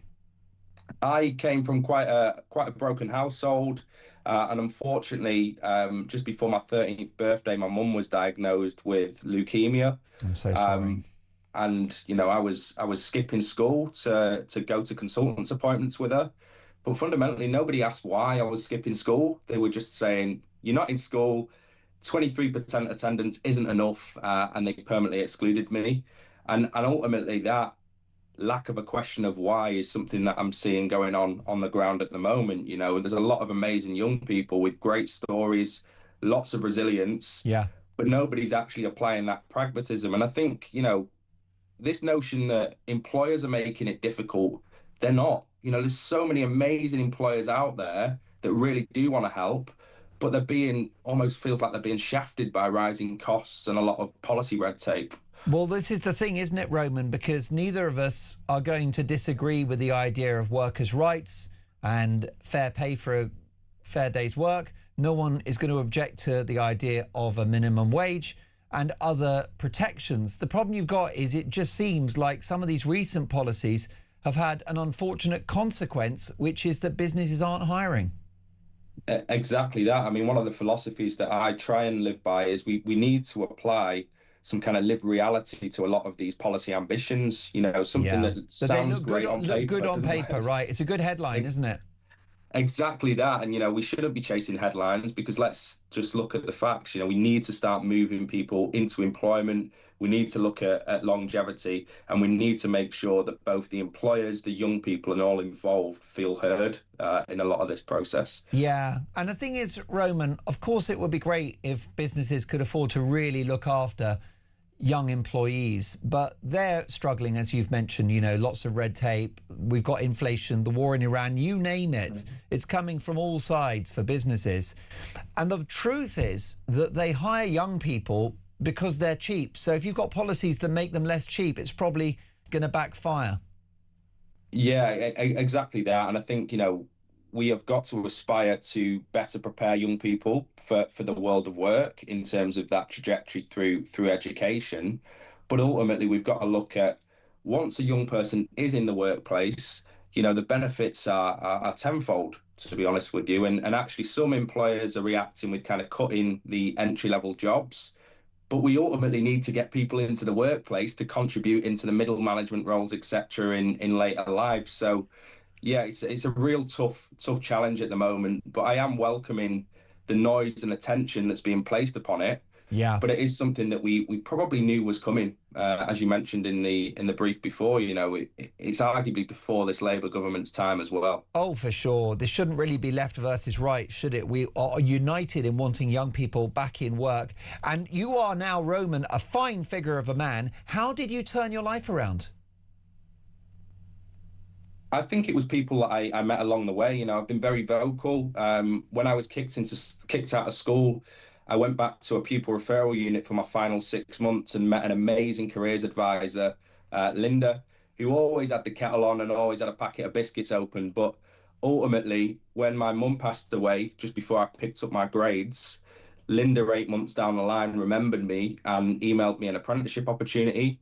And I remember thinking to myself, she doesn't have to do this. She's kind of chosen to believe in me and remember me. And I think a lot of the solutions actually lie in, let's get some trusted relationships and trusted people in young people's corner and start kind of being positive about the options and trying to kind of connect the dots. And can I ask you, before we let you go, I need to run, Roman. Does your charity Breakout take donations? Yes, we do, to try and run more programmes in local communities. Brilliant. In that case, let me urge my viewers and listeners, even if it's £1 they've got to spare, head to Breakout Charity, all one word, .co.uk, Breakout Charity, .co.uk, or just Google Breakout Charity. Roman, you're a legend, and I really look forward to speaking to you again soon. We'll stay in touch with you on this important issue. More power to you, sir, for what you're doing for young folk. Joanna Marchong is the Head of Communications and External Affairs at the Adam Smith Institute. Joanna, lovely to have you on the show. It doesn't have to be this way. So many of these problems are policy related. Yes, you're completely correct. When you look at the Milburn report, which has been thrown across the airwaves for the last couple of days, you had the first part on Monday, and then you're seeing the second half today. Even in Labour commissioned this research, this report out, even in their own findings, we're seeing that there's a 70% increase in the number of NEETs over the last decade. Yeah. 8 in 10, basically, if you were a NEET in between 2017 and 2019, you will be a NEET.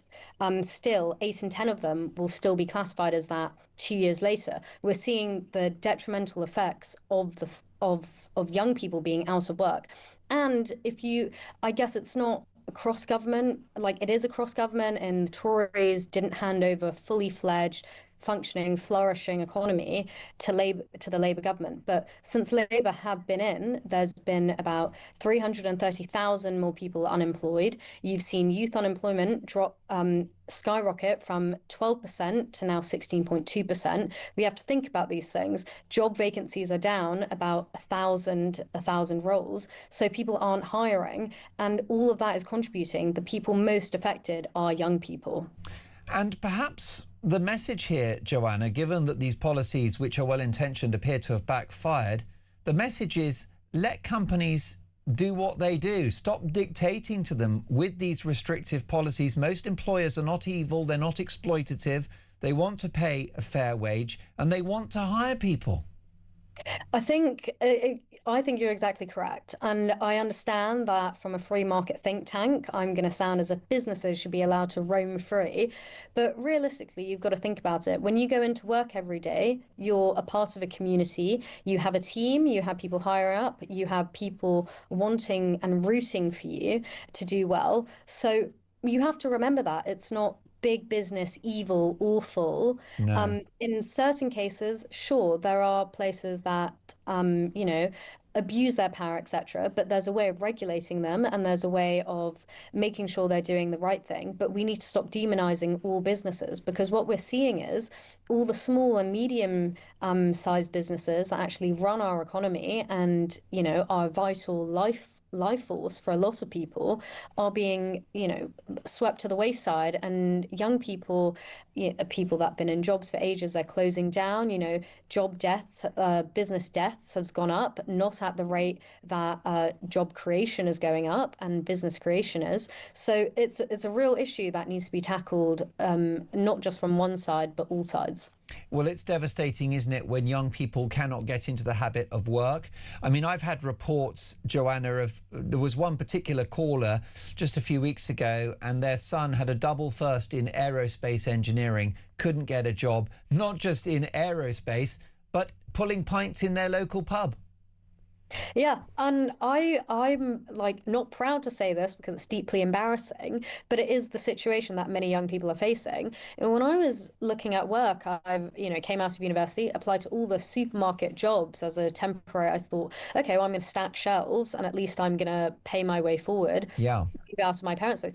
I didn't qualify for any single supermarket job when I was looking, and I was applying and I was rigorous. Obviously, I was showing up to the interviews wearing my smartest thing. Yeah. But it's not young people don't want jobs. In the Milburn report that came out, 50% of them did want jobs. They were looking for work.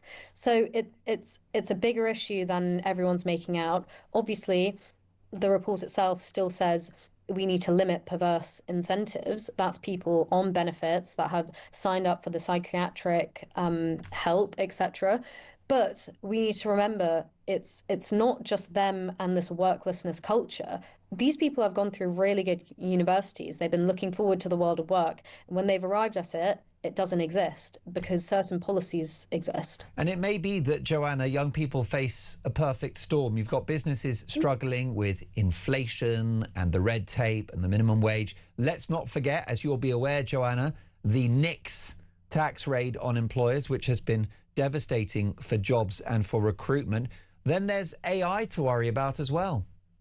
So all these things, in every economy, you have new tools that come about, and that's why we have this, unemployment is never at zero, right? Because people have to continuously revamp skills, look for new areas of work. The world is moving forward. But when you have a tool like AI coming into the marketplace, and then you also have growth damaging policies like the national insurance increase, like the minimum wage increase, like the Employment Rights Act coming in, makes businesses very skeptical of hiring young people. And it's not surprising of what we're seeing. We've said it for a very long time.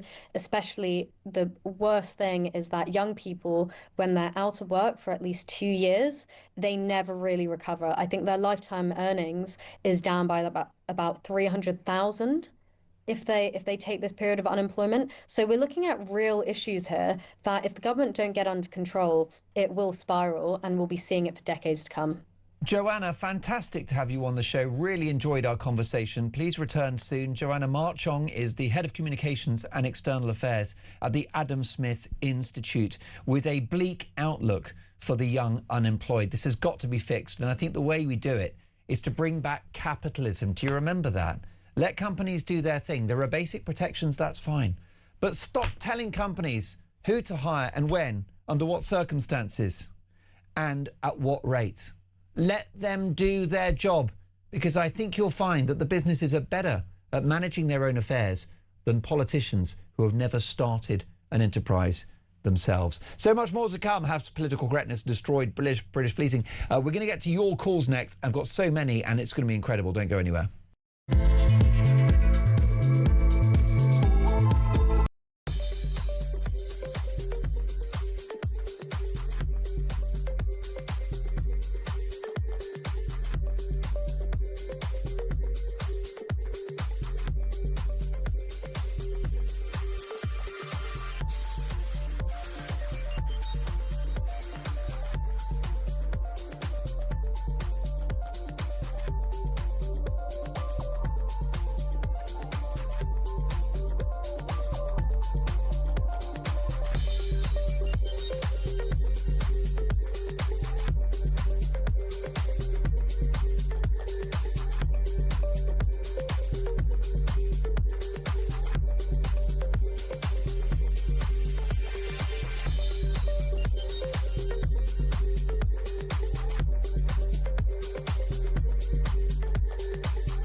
current affairs, international news, letting criminals off while sending... Oi! Oi! You shut up. I'm trying to record something. Stand by for 3 powerhouse hours of breaking news, challenging views. I don't give a flying damn about international law. I think people will viscerally reject this.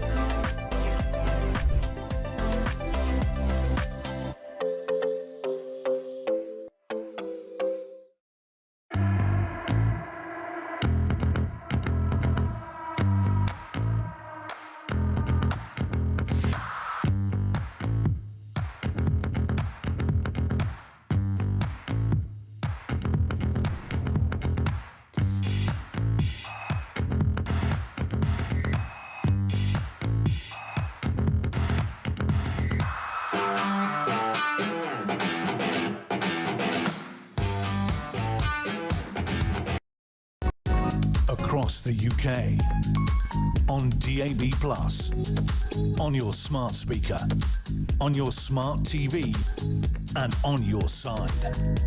This is Talk. So just picture the scenario. A young man has been stabbed multiple times. The police arrive. Rather than call an ambulance, he's handcuffed because the man that murdered him said that racism happened. This is wild, this is shocking, it's a tragedy, and it's an outrage. Martin is in North Wales. Hello, Martin. Oh, hi, yes.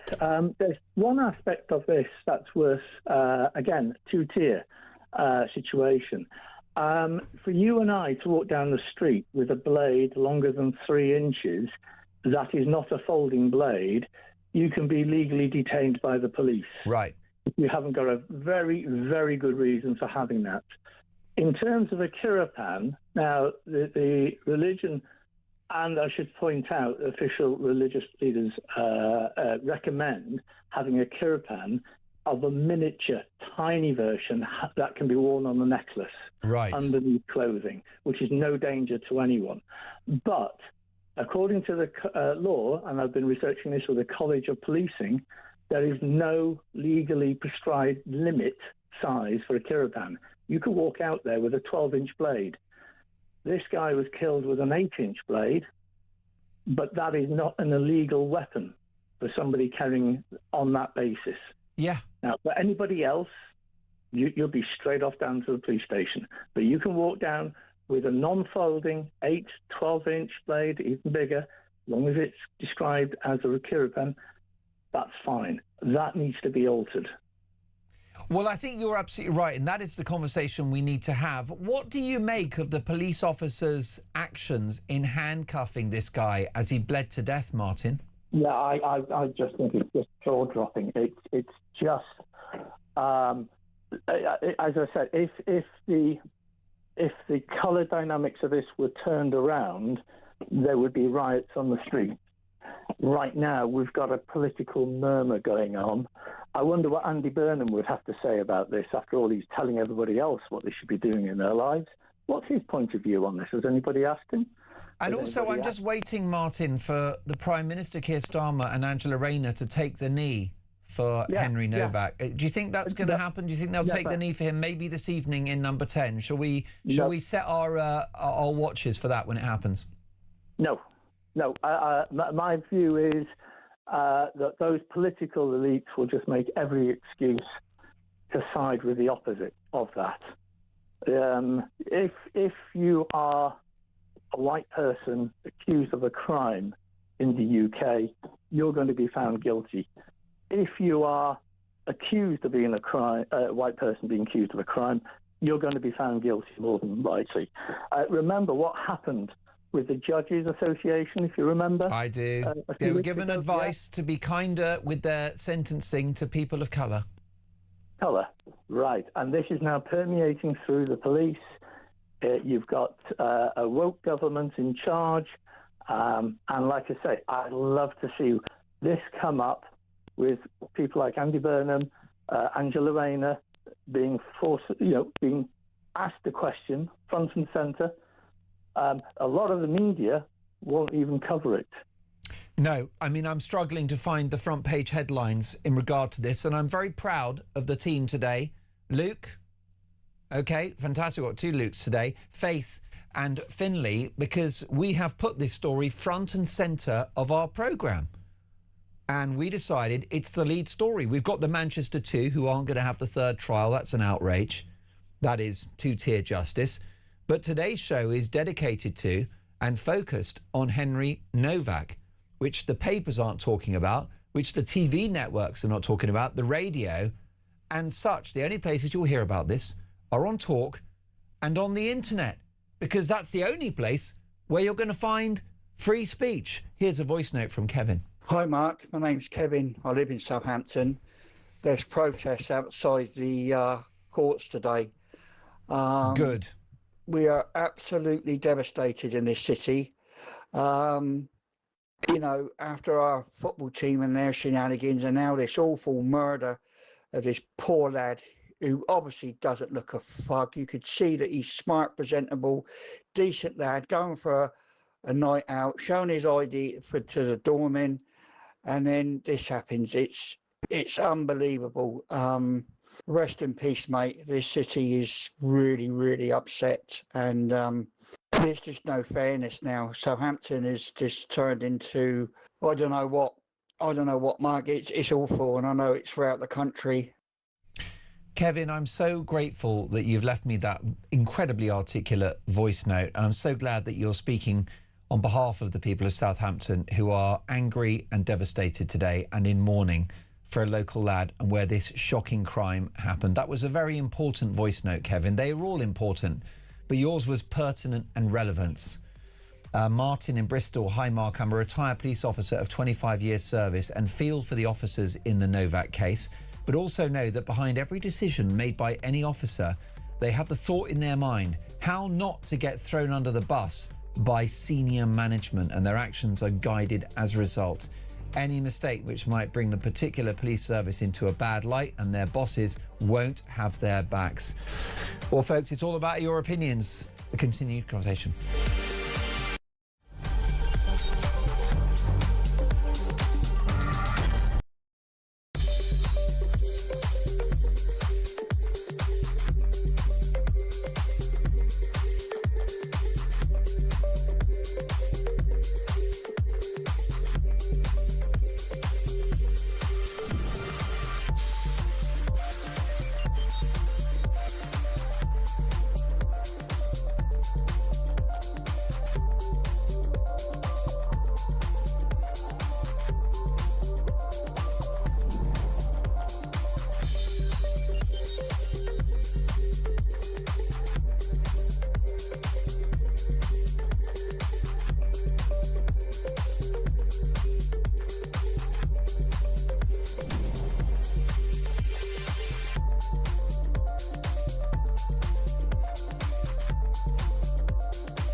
Across the UK, on DAB+, on your smart speaker, on your smart TV, and on your side.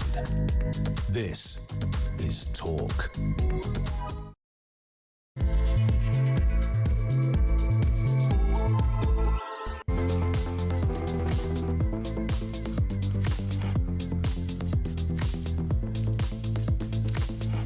Well, a very good afternoon. It is exactly 2 minutes past 3, and we've got lots to get through in this hour. Mark Dolan in for the brilliant Ian Collins. And breaking this afternoon, two brothers whose violent arrests at Manchester Airport went viral when bystanders filmed the aftermath on their mobile phones will not face a third trial for assaulting an armed policeman. Now, this is wild. If you've seen the footage, it's an awful attack. They are a pair of thugs and they walk free. If that's not an example of two-tier justice, I don't know what is. It brings the judiciary into disrepute. And it gets worse because you and I will likely pay their legal fees. You couldn't make it up. Meanwhile, police stand accused of treating a dying stab victim as a racist while he lay bleeding.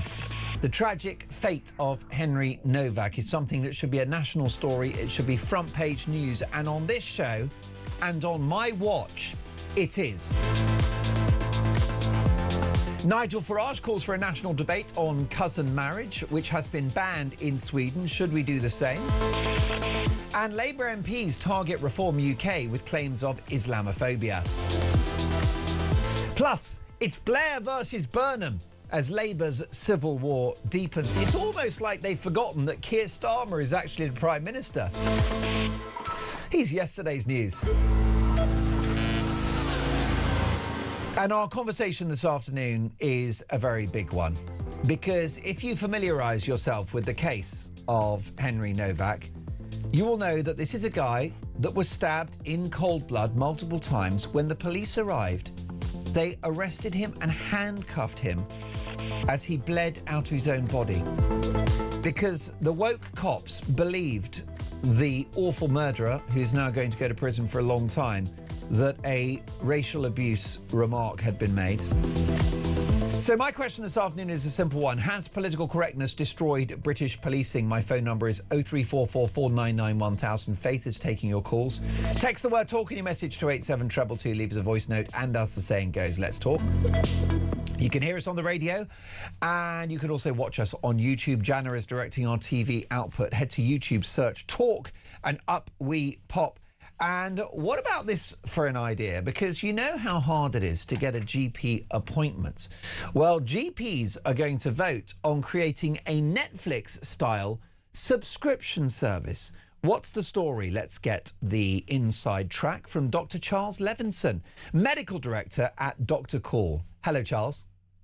Hello, afternoon. Lovely to have you back on the show. I remember your common sense views during the pandemic. What do you make of this proposal? What does it involve? So, I think the GPs are fed up, and they're fed up with working in a dysfunctional system where it is very difficult to do your job properly.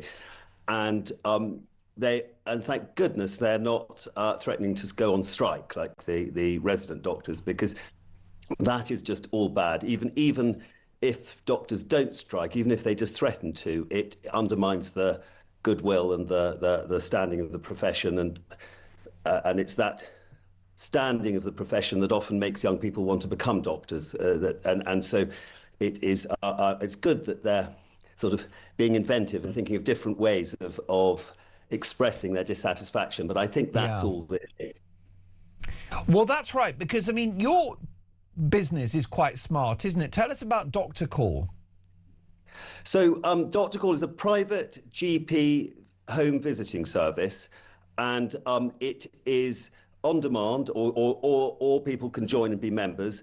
And some people use it as an alternative to the NHS. Some people just use it as a safety net, or as a sort of valve, so that if they can't get what they need when they need it or when they want it, it's a way of getting what you need, and because the triage that the NHS does is a very broad brush, and it often doesn't take into account the people's individual situations, and so often people just can't get what they need.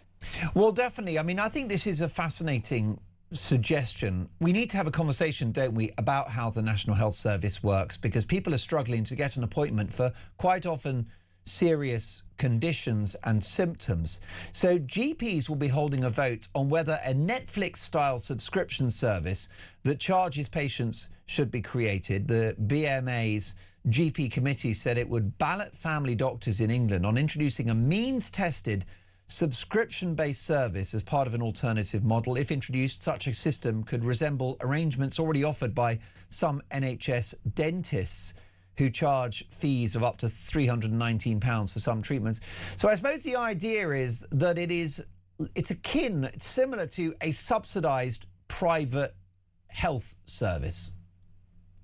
Yeah, but I think a point that's being missed here is that the reason doctors like working, enjoy working in the independent sector, and a lot of doctors do part NHS work and some independent private sector work, and the reason that they find a good working environment, that it is efficient and they can provide the service they want to provide, is because these private providers, Dr. Call and others, all sink or swim on whether they're efficient and whether they provide a good service. If you just turn the whole of the NHS if you just privatise it, obviously all you're doing is changing the way that it is funded from a taxation model to at point of care. It isn't changing the service. I think what does work is, and what is happening already, is that there's choice. Yeah. And doctors can work in different environments and keep themselves fresh doing that. And I think that works much better. But actually, if I look at Dr. Call Your Business, others are available. Not all of your patients are incredibly rich people with Rolexes, but they're folk that are willing to pay a little bit in order to be seen very quickly. Yeah, well, it's not... They're not all millionaires, are they? They're not at all. I mean, one of the great things about general practice is that it isn't terribly expensive. It's not like a sort of an operation or something. So it is affordable. And I mean, Dr. Call membership is from £15 a month. So it's not very expensive, and it does enable people to get what they need, when they need it. Charles, lovely to see you again. Thank you for your fascinating insight into this story. Dr. Charles Levinson is the medical director of Dr. Call. Has political correctness destroyed British policing? Here's a voice note from Carol. Hi, Mark. This is Carol in Southampton. Thank God for you and your rant about poor Henry Novak. I thought I was going mad.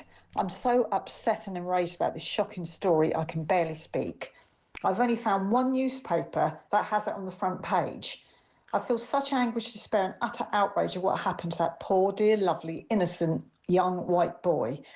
And I can't cope with the thought that his last memory before his young life was snuffed out at the hands of that disgusting lying murderer would have been being cruelly handcuffed whilst dying on the pavement by the very people that should have been protecting him. The disgusting, cowardly murderer, happy to play the race card just to save his own skin. Sorry is nowhere near enough. Poor Henry is dead. Please, God, let woke now be dead too.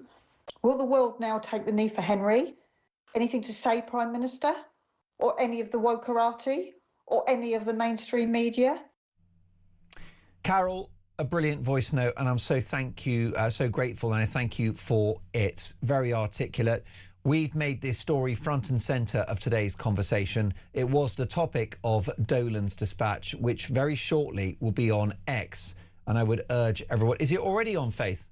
It's on its way. We're getting that turned around. Dolan's dispatch is about Henry Novak. I'll let you know when it's live, and you can do me a big favour. Jump on X and get that retweeted. I'll let you know.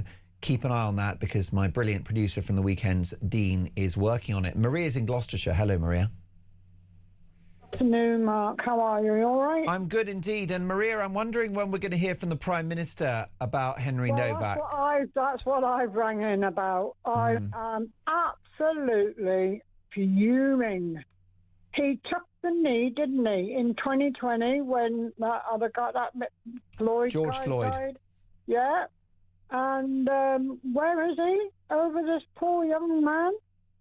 Yep, where is he? I don't even think he's mentioned anything, has he? I haven't seen anything. I've been on the internet. Nothing. I've been looking. Nothing. Not a... Oh, excuse me, mustn't swear.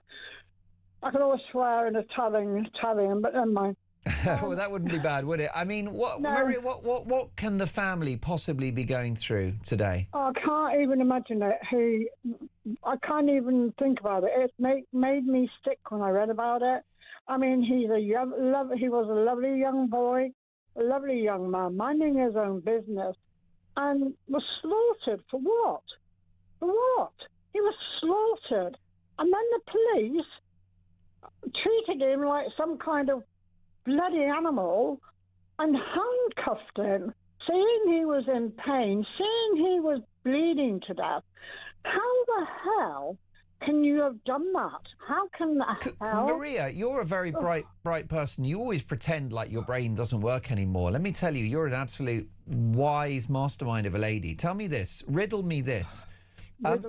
Is there an argument for investigating the officers for manslaughter? Absolutely. Absolutely. That officer, or whoever it was, must have either been on something brainless. I mean, you see a man, any man, it doesn't matter whether he was a bad man, bleeding to death. The first thing you do is you get them help, you get the bloody ambulance out, and you try and save them. You don't put a handcuff on them.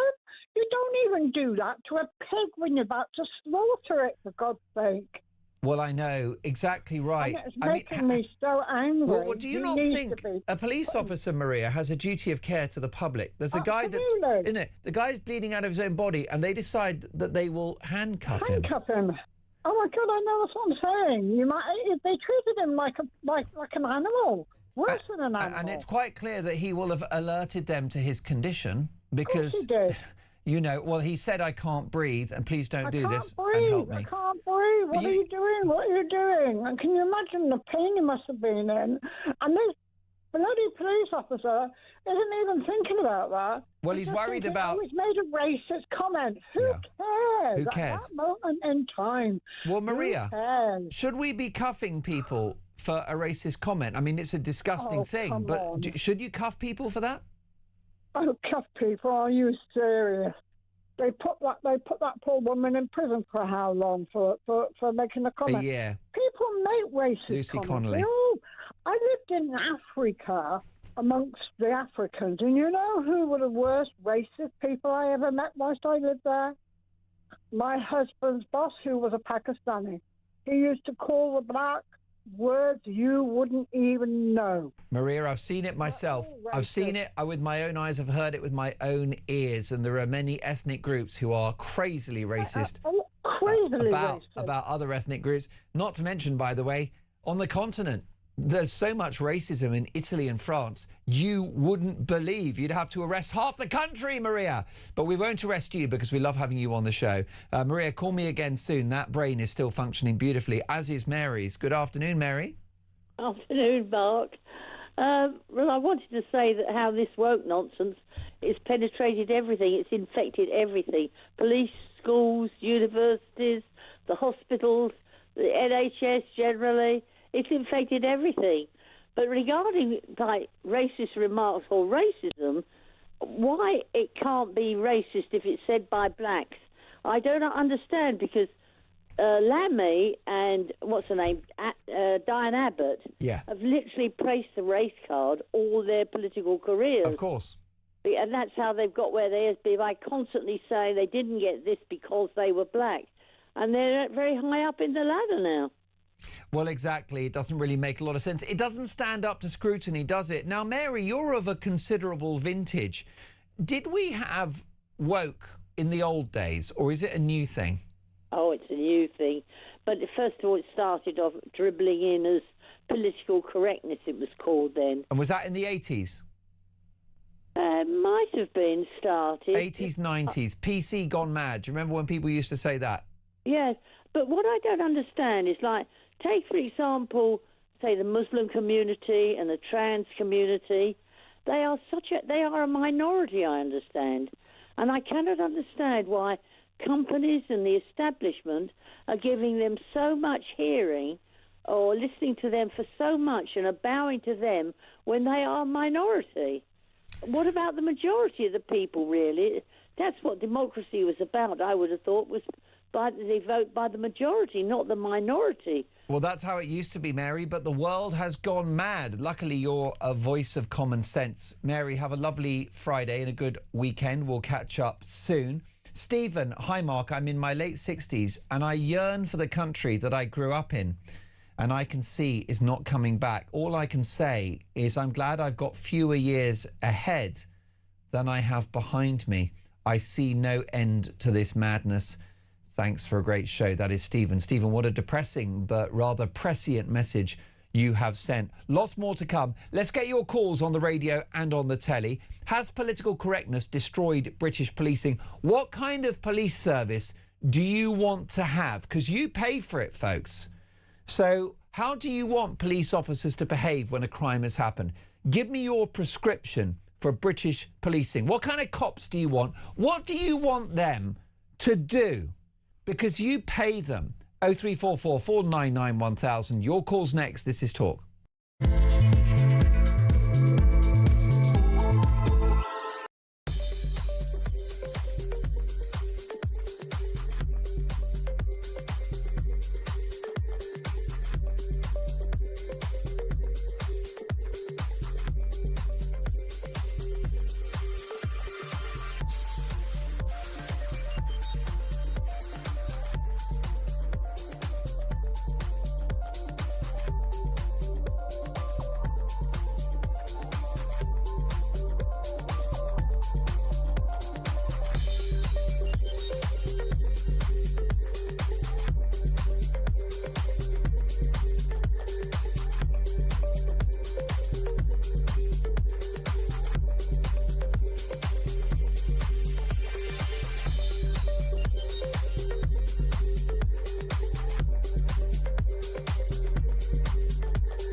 Current affairs, international news, letting criminals off while sending... Oi! Oi!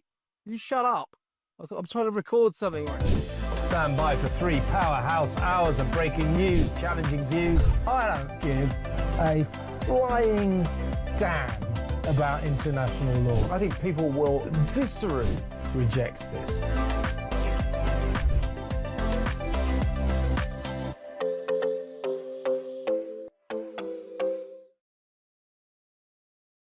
Across the UK, on DAB+, on your smart speaker, on your smart TV, and on your side.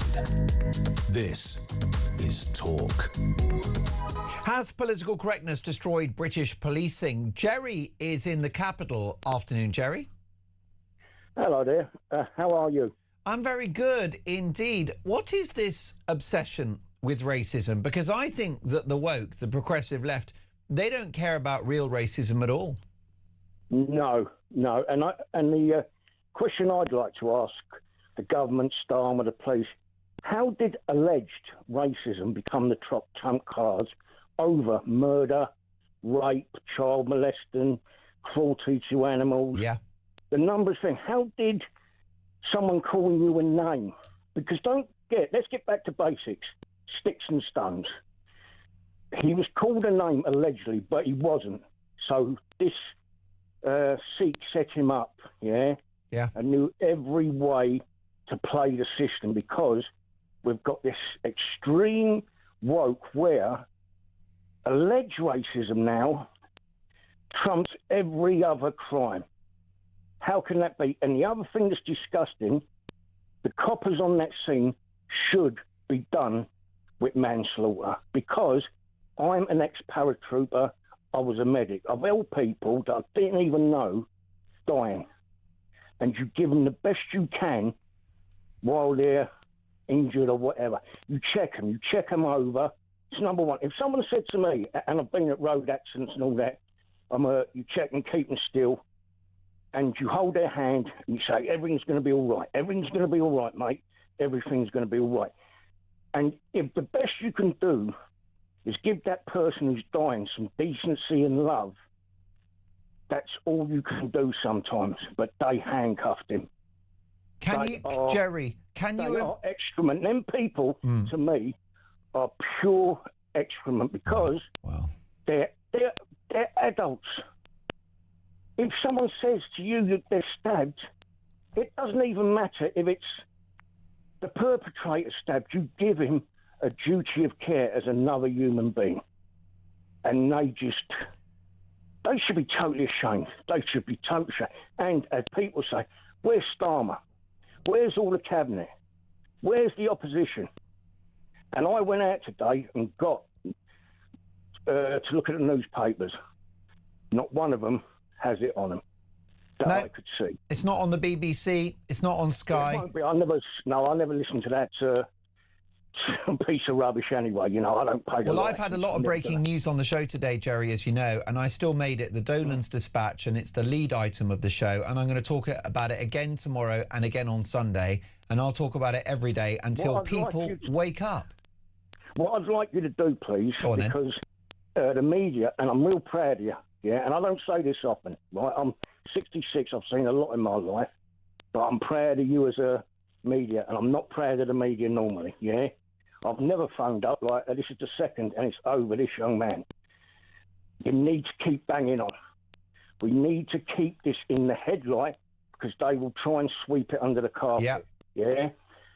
I can guarantee you, Starmer, the whole thing, Khan, any mayors, any of them will sweep this under the carpet because it doesn't fit the narrative. It was a decent white lad killed by an ethnic, and this is what they will not. If anyone kills anyone, they should be done. But to just be able to now know that you got the get out of jail card of, oh, it's racism, and the police will do this.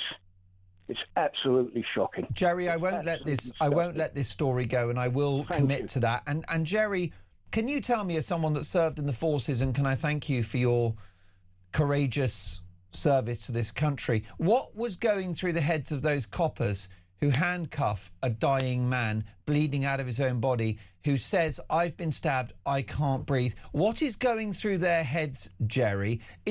Are they blinded by ideology? What is going on? I think it's a few points.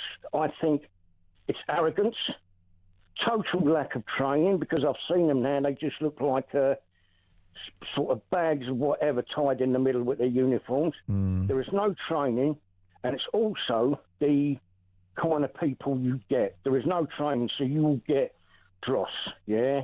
You're getting the worst. They'll take anyone now. You don't even have to be tall. Anyone. You don't even have to be tall, strong and fit anymore, Jerry. No, they've got rid of any test, any intelligence. Also, I think it's arrogance and cowardice. And the biggest one is cowardice, because there was an ex-police phoned and he said, well, they're worried about their jobs. If someone's dying, you give them all the care. You know how it goes. It goes, someone says you're stabbed, you almost start undressing. You start feeling for them. You get feeling. You're on that ambulance. You're talking to them. You're keeping them calm. You're telling them everything's going to be all right. Yeah. This is standard operating procedures, yeah? And then you get that ambulance, and if you start doing CPR. You keep that person alive. You do not handcuff them. And something I heard on YouTube earlier, that when he was pleading was, they said, I don't think so. Now, that young man died. Gee whiz. Listen, I'm not saying the coppers could have helped him, because it sounds like the wounds were badly internal and they can be fatal. But imagine if you could just hold his hand, hold his head, and the last thing he had was, you're going to be all right, mate, you're going to be all right, you know. Someone humanely talking to him.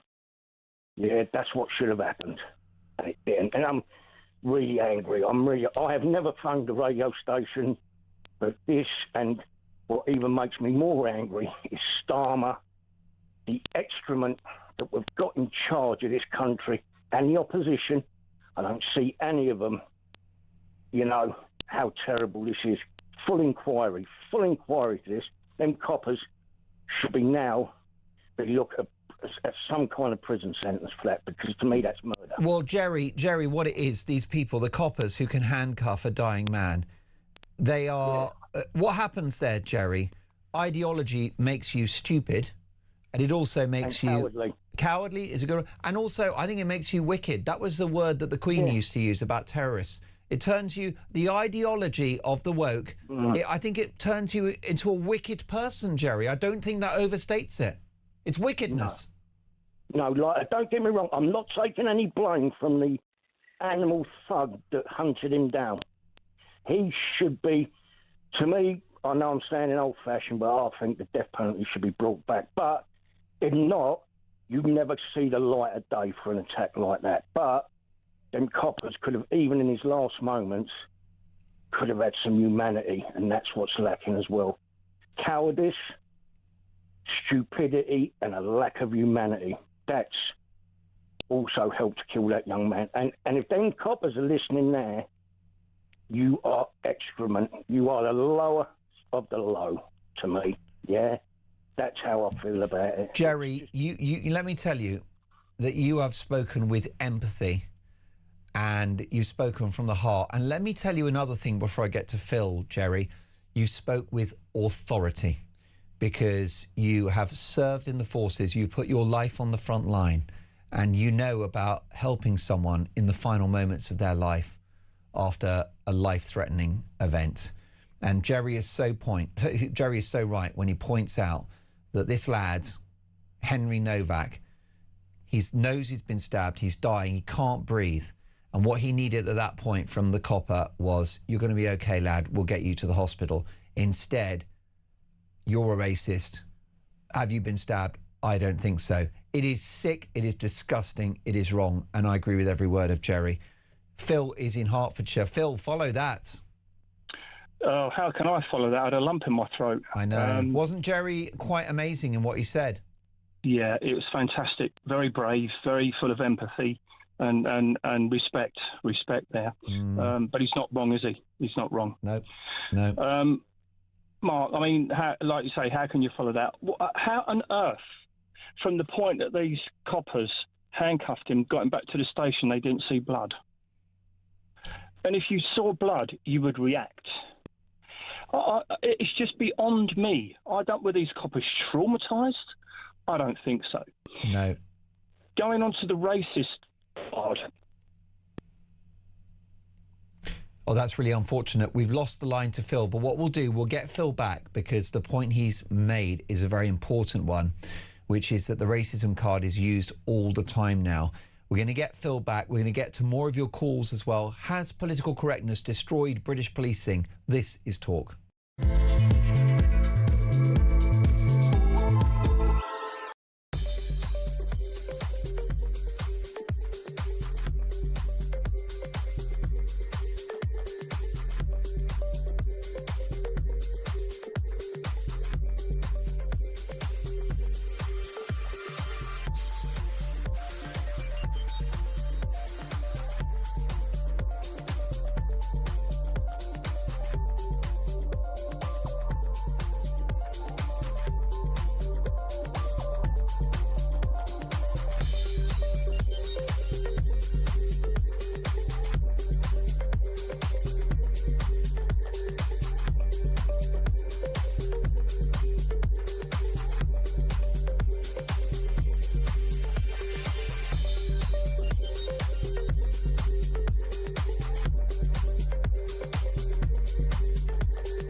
across the UK.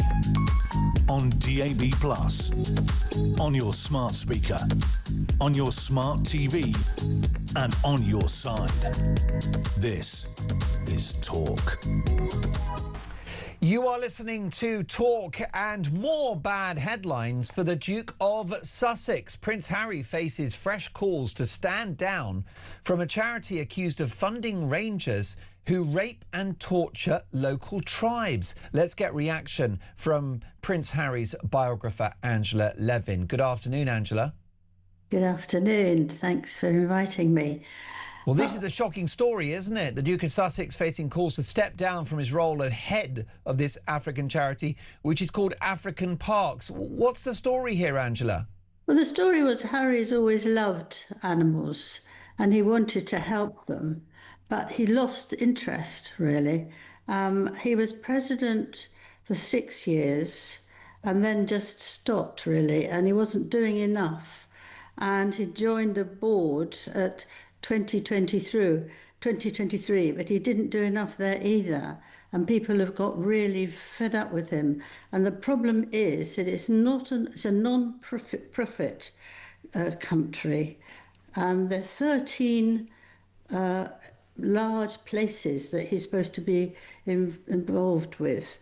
And in the Congo, there was a tremendous amount of raping and attacking. And they asked him to do something about it. And I think he did a bit, but he didn't do enough. And it's just continued with people being raped and thrown around and very, very unpleasant. It is completely wrong. I think, you see, he loved the Africa, and but he lost his feeling for it when Meghan's doing other things. He doesn't want to lose her, he doesn't want to leave her, and actually doesn't do these things which he once loved and now can't be bothered. He'd much now prefer to attack his father and try and get him to make him come back to the country than actually doing things that he was doing very well some way back and look after the animals and people who need help.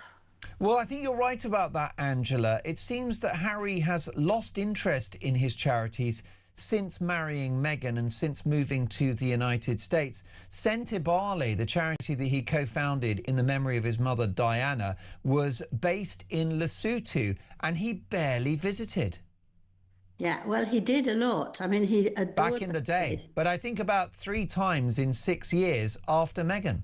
Yeah, but then with Meghan, once she was around, she wasn't interested in Africa. She pretended she was right at the beginning. But that's so confusing because she's a proud woman of colour, Angela. Yes, but she doesn't want to have people who've got no money and who are not very interested and can't give her huge jobs and lots of money. That's how it works, doesn't it? You know, she's not going to be on the television a lot with people who are poverty and difficult and ill. You know, she's not going to do that. She does to these people who are ill for about 5 minutes, then she's off. For a photo opportunity. Yeah, that's right. So, you know, we have to cut her off for this because she was having the chance of everybody wanting to take pictures of her and getting to know her and giving her expensive dresses. But actually, Harry has lost his interest in doing these things. He spoke such a lot. When he was with me, I did his biography, as you know, he said to me that actually what he would love to do was to go and live in Africa with animals and look after them. And that's what he really wanted to do. But obviously Meghan would not. I can quite understand that. And so everything's mixed up and he's just gone down and downhill, hasn't he, ever since? Well, yes, and a friend of yours, a friend of mine, Charlotte Griffiths from the Mail on Sunday, told me on this show, Angela, that Meghan had performatively pretended to look at properties in South Africa for that kind of rural life, but she never meant it. She was always planning on Hollywood. Yeah, of course. Yes, you could have seen it from far away. It was all about her. Well, I think the worst thing was that she took him to Africa to spend a week under the stars, as I've told you, when she'd just known him for 2 days. And she took him there because she knew that's what he desperately wanted, somebody who would love Africa. And she thought she'd done it, and she did.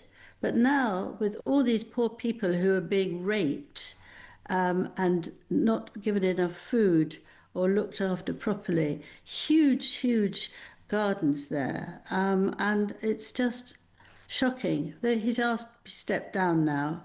They don't want him. Well, that's right. So it's called African Parks, and it's been accused of funding rangers who have committed human rights abuses. This was a 2024 report by the Mail on Sunday, a newspaper, of course, that Harry detests, which he's currently suing. And they're very concerned about rape and torture, beatings and other abuses in the Congo area, as you've said. And the problem you've got is this is not unique, is it, Angela? Because you've got Invictus, which has become an event all about Harry and Meghan, a publicity vehicle for the Sussexes. The sponsors are running for the hills. The cost of putting on those games is extortionate. And then you've got Sentebale, which Harry lost control over following an outrageous row with the chairwoman, Sophie Chandauka. So the only good news story Harry had was the charity stuff. It's now all a hot mess. Yes. I think he's now got a whole something else he wants to do, and that is to get back into the palace. And I think he's putting everything else aside, and this is what him to do. But if he gives speeches and he starts telling Trump how he should be behaving next, it's not going to get him far, is it? No, it's not, and that will enrage the royal family and the king. Yes. Well, it must have done. It must have really enraged the king, because 2 days later he was at the wonderful in America and having a wonderful time with Trump, but he was embarrassed by Trump sort of saying, in fact, they got somebody from the House to say that they were not agreeing with Harry. This was his own opinion, and the royals do not actually agree with that. Now, how embarrassing is that? Most definitely, it's devastating. The charity stuff, I mean, this was the only positive in Harry's life, wasn't it? Even Archewell, the charity he founded with Meghan when they got married, has effectively been shuttered, with all of the key staff members being fired. He's lost Sentebale, which is, of course, more bad headlines for Harry. Now you've got African Parks and the allegations of rape and human rights abuses. Invictus is a mess as well. That looks like on a downward spiral. There's a real pattern emerging here. I don't think he can find the energy to do it. I think he just can't, because I think he thinks he's a real failure, and the only way he's going to get back is if he can get back into Buckingham Palace, which I hope he doesn't, and we don't know. But when he was originally with children, little children who had been abandoned by their parents, or their parents had HIV and things like that, he was absolutely brilliant. He was so kind with them. He loved them. They all loved him. They would all run round him like they do with girls mainly, but they would run round him, and he would absolutely love it.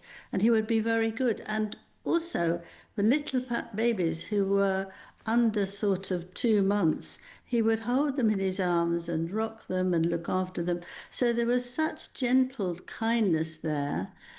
And there was another boy who actually would play football with him all the time. And Harry brought him a wonderful ball, and the kid was so pleased. And he invited this boy, once grown up, to his wedding. So he's got that kindness there, but he's not happy. I think that's the problem. And why do you think he's not happy, Angela? You know why I think he's not happy? Because I think his wife squashes him. I mean, if you were going around with a man who you like, and you wanted him to go this way, you pull him this way, you pull him that way, you tap him on the back because you've had enough conversation with him talking to somebody else. You push him to sit down on a chair because you want to sit down and he can't. And then holding one hand so tightly and the other hand on the arm so he can't go anywhere. You become very strange. It's like a hostage situation, isn't it? He's being treated like a captive. Yes, it is. And so I think people find it very hard to trust him because if you see someone with a woman like that, it just looks, get out of there, doesn't it? Well, I would run for the hills. It looks like she's controlling him based upon the body language. You've described the old Harry, warm, caring, empathetic. How would you describe the new Harry? You asked me that already. I mean, last time you were quite explosive and you said he was a liar. But what has he become? He tells lies. He lost his energy. He's unhappy. He's aggressive because he's not getting what he wants. And I think he's very cunning. Is that enough now? Yes. Well, I mean, it's very unfortunate, isn't it? Where do you think his head's at then? I mean, do you worry for his mental health, Angela? Well, I think that he is very unhappy. I can't quite understand his mental health because he's always having the help. And are they useless that they can't help him? Is it Meghan who's actually making him feel awful all the time? But he doesn't feel very well. But when he wants to give a speech or he wants to do something, he doesn't think it through. I don't think he does. Meghan may think it through for him. You know, don't go and tell Trump what to be doing the next week or so. You know, I mean, those are ridiculous things. And we never discussed this, Angela, briefly, if you can. We never discussed his article for the New Statesman, which I thought was very controversial, left-wing newspaper, in which I believe that he diminished the importance of anti-Semitism because he said that the attacks in Golders Green and Manchester were partly as a result of the actions of certain governments, clearly referencing Israel. I thought that was offensive to Jewish people. Well, I'm a Jewish person and I was horrified by that. I thought that was really terrible. He'd had this swastika on his arm once when he went to a party. But actually to say that when he doesn't know anything, he doesn't know what's going on. I can take anyone around Israel and show them very different things, but he doesn't know anything. He really doesn't. And it was an offensive article, wasn't it? Because I didn't think, not all of my Jewish friends were offended, but I thought it was outrageous. I thought it was outrageous. The mountain of feeling outrageous, I will say to you, is absolutely overwhelming for me. I've never thought that this would happen. It's only happened from this year when a terrible thing happened on the alleged party. But before that, it was nothing. It was fine. You just carry on as you are. And now you can't. I'm frightened to go out. I'm frightened to speak to people. It's very, very difficult. And some man like that, when he's got everything he wants, to stand there making comments about what he thinks is going on in Israel and what he thinks about Jews, you know, I wanted to punch him. Well, I mean, I'm so glad we're having this conversation, Angela, because there were quite a few leading Jewish journalists who didn't really pick up on it. Jake Wallace-Simons, who we both admire, brilliant journalist, good friend of mine, but he actually thanked Harry for this intervention. But I think he really missed the point, which was that it was effectively victim-blaming Jewish victims of terror, and it was effectively laying all of this at the door of Israel. That was the message. Yes. And I was furious. Yeah. No, you and I... before we go, Frogmore Cottage is the expensive home that was gifted to Harry and Meghan when they got married by the Queen. It wasn't good enough for Meghan, so it had to be turned into one big house. They spent £2.5 million, over $3 million on it. What's the latest on Frogmore? Is it going to get bulldozed or what? She had 5 bedrooms and now they're going to cut them all up so that everybody can have one bedroom. They've wiped out everything that they've done. They made it very expensive, and then she couldn't be bothered with it. She didn't want to. People said to her, "What? You're in something tiny like that?" When Catherine's in a marvellous, wonderful room and place. Yeah. So she wasn't happy with it. Wasn't big enough or good enough. But now they're just getting rid of everything that they had to do with it, which must actually really hurt them, to my pleasure. And because they can't now come back and be known as coming from London, living from London, having a place that's home in the UK. So it'll be for perhaps people who are working there, helping out. But they won't be able to go there anywhere. They were going to give it to... Andrew. Yes. And Andrew said no, probably because of the memory of Harry and Meghan. He didn't want to be associated with them. He thought, Andrew thought it might affect his reputation. Yes, that's right. He would be going down. Yes, he would be going down. Gosh, being royal, it's quite difficult, isn't it? It really is. Couple of seconds, Angela. Do you think that Harry will get his way and get back into the royal family in the next year or two? Do you think he'll get his way? No. With a capital N and a capital O. People are not going to take it, actually, because he doesn't want it genuinely. He can be very rude with someone and not mean it at all, just to get in, or nice. They shan't do that. Angela, it's always such a thrill to have you on the show. A true legend of broadcasting and journalism. Angela Levin, Harry's biographer, with damning views on this developing story that Harry is presiding over a charity in Africa in which a lot of funds are going to rangers who are attacking, abusing and raping people. You couldn't make it up. You couldn't make it up. Your calls next. Has political correctness destroyed British policing? Don't go anywhere.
Across the UK, on DAB+, on your smart speaker, on your smart TV, and on your side.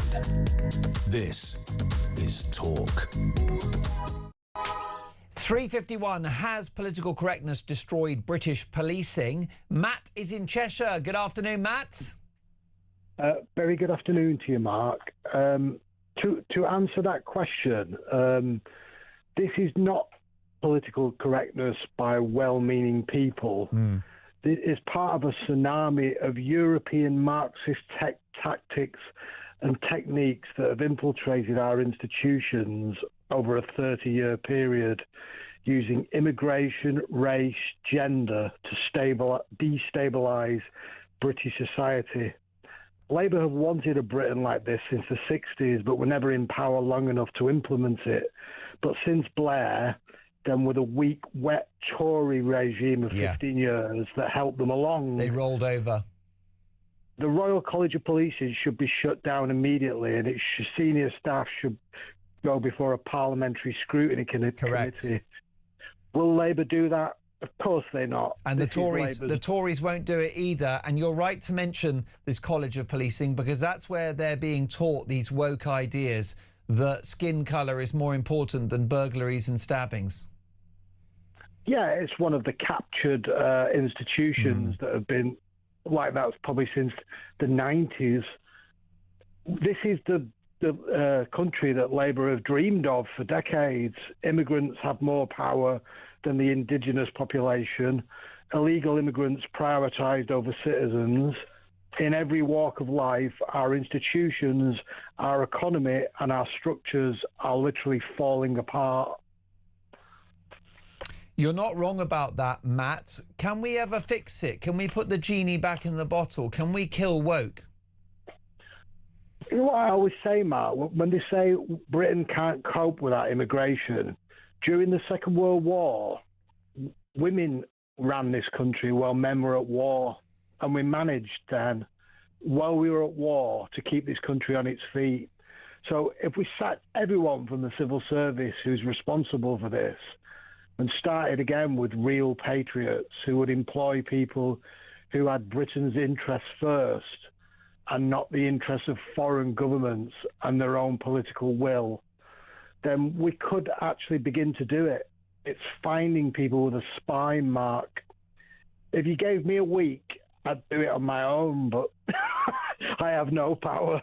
If only. And what do you think about a figure like Farage? Could he shake things up a bit?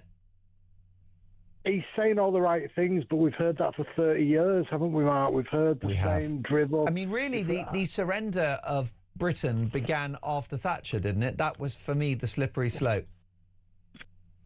Yeah, well, I've said previously, Mark, you're a similar age to me. You remember Britain's strength. Yeah. You remember Britain, where everybody respected us just automatically. We had a great military. We used to win wars. We had economic growth of 5.4% in the late 80s.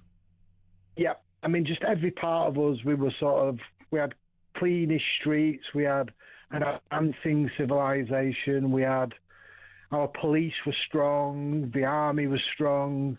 Now we're just like a blob on the floor that people stamp on. It's damning, but it's true. Matthew, very articulate. Have a good weekend, and we will catch up soon. Marky is in Lincolnshire. Good afternoon, Mark. Hi there, Mark. Good to have you back on the show, Mark. Nigel Farage wants a conversation about first cousin marriage altogether, which has been banned in Sweden. Should we do the same? Yeah, but we don't need a conversation on it, do we? This is my problem with this latest from, the charlatan of Farage. From day one at Restore Britain, this has been a policy, along with banning the burqa and Sharia law and all the rest of it. First cousin marriage, it has no place in a civilized society at the end of the day. Yeah. I mean, these are concepts that are outmoded. We haven't really, as a nation, practiced something like, first cousin marriage for hundreds and hundreds and hundreds of years. And there's a reason for that. A lot of it's to do with the Christianity. It's just seen as not an ideal way to, to function as a society. Obviously, you've got the issue with the birth defects and all the rest of it. That was always a problem. And, if you go back through history, you will see examples of that, from, particularly royalty and stuff. where you'll see like there's, obvious birth defects there with some of the people from history, where they've, where they've had a first cousin marriage or something similar. Progression as a society, civilization, we advanced on from that. The notion of, having a conversation about it, to me, it's just ridiculous, because all that really is that we get to just sit there and pontificate yet more and just go, well, yeah. Well, I hear what you're saying, Mark. I think it's Farage's elegant way of saying we should ban it. I think what it is it's coded language. But, Mark, I know you're not Farage's biggest fan. You do like Rupert Lowe. What do you make of this? I've got a message from Richard who says, Mark, I hope that Elon Musk follows through with his pledge to fund Henry Nowak and the wrongful death lawsuit. I hope the family sue the living hell out of the police. Now, you're probably quite fond of Elon Musk because he supports Restore. Do you think Elon Musk should support some kind of legal action against the officers who handcuffed Henry Nowak as he died? Well, if Elon Musk wants to do that, that's up to him, isn't it, at the end of the day? I mean, I don't think there's any particular law around whether, him not being able to do that. Because if you're talking about, some kind of crowdfunder thing or whatever, then I don't see any issue in doing that, is there? I mean, anybody can donate to something like that from anywhere in the world. I mean, I don't particularly have an issue with it. I mean, I just think that, again, I would think the vast majority of listeners to this show probably also really like Elon Musk. A lot of them will pretend they don't like him anymore for obvious reasons, Mark. But the reality is, he's been a positive force, certainly on the right. I mean, he's saved free speech, hasn't he? Mark, sorry we haven't got longer, but the brilliant Kevin O'Sullivan is up next.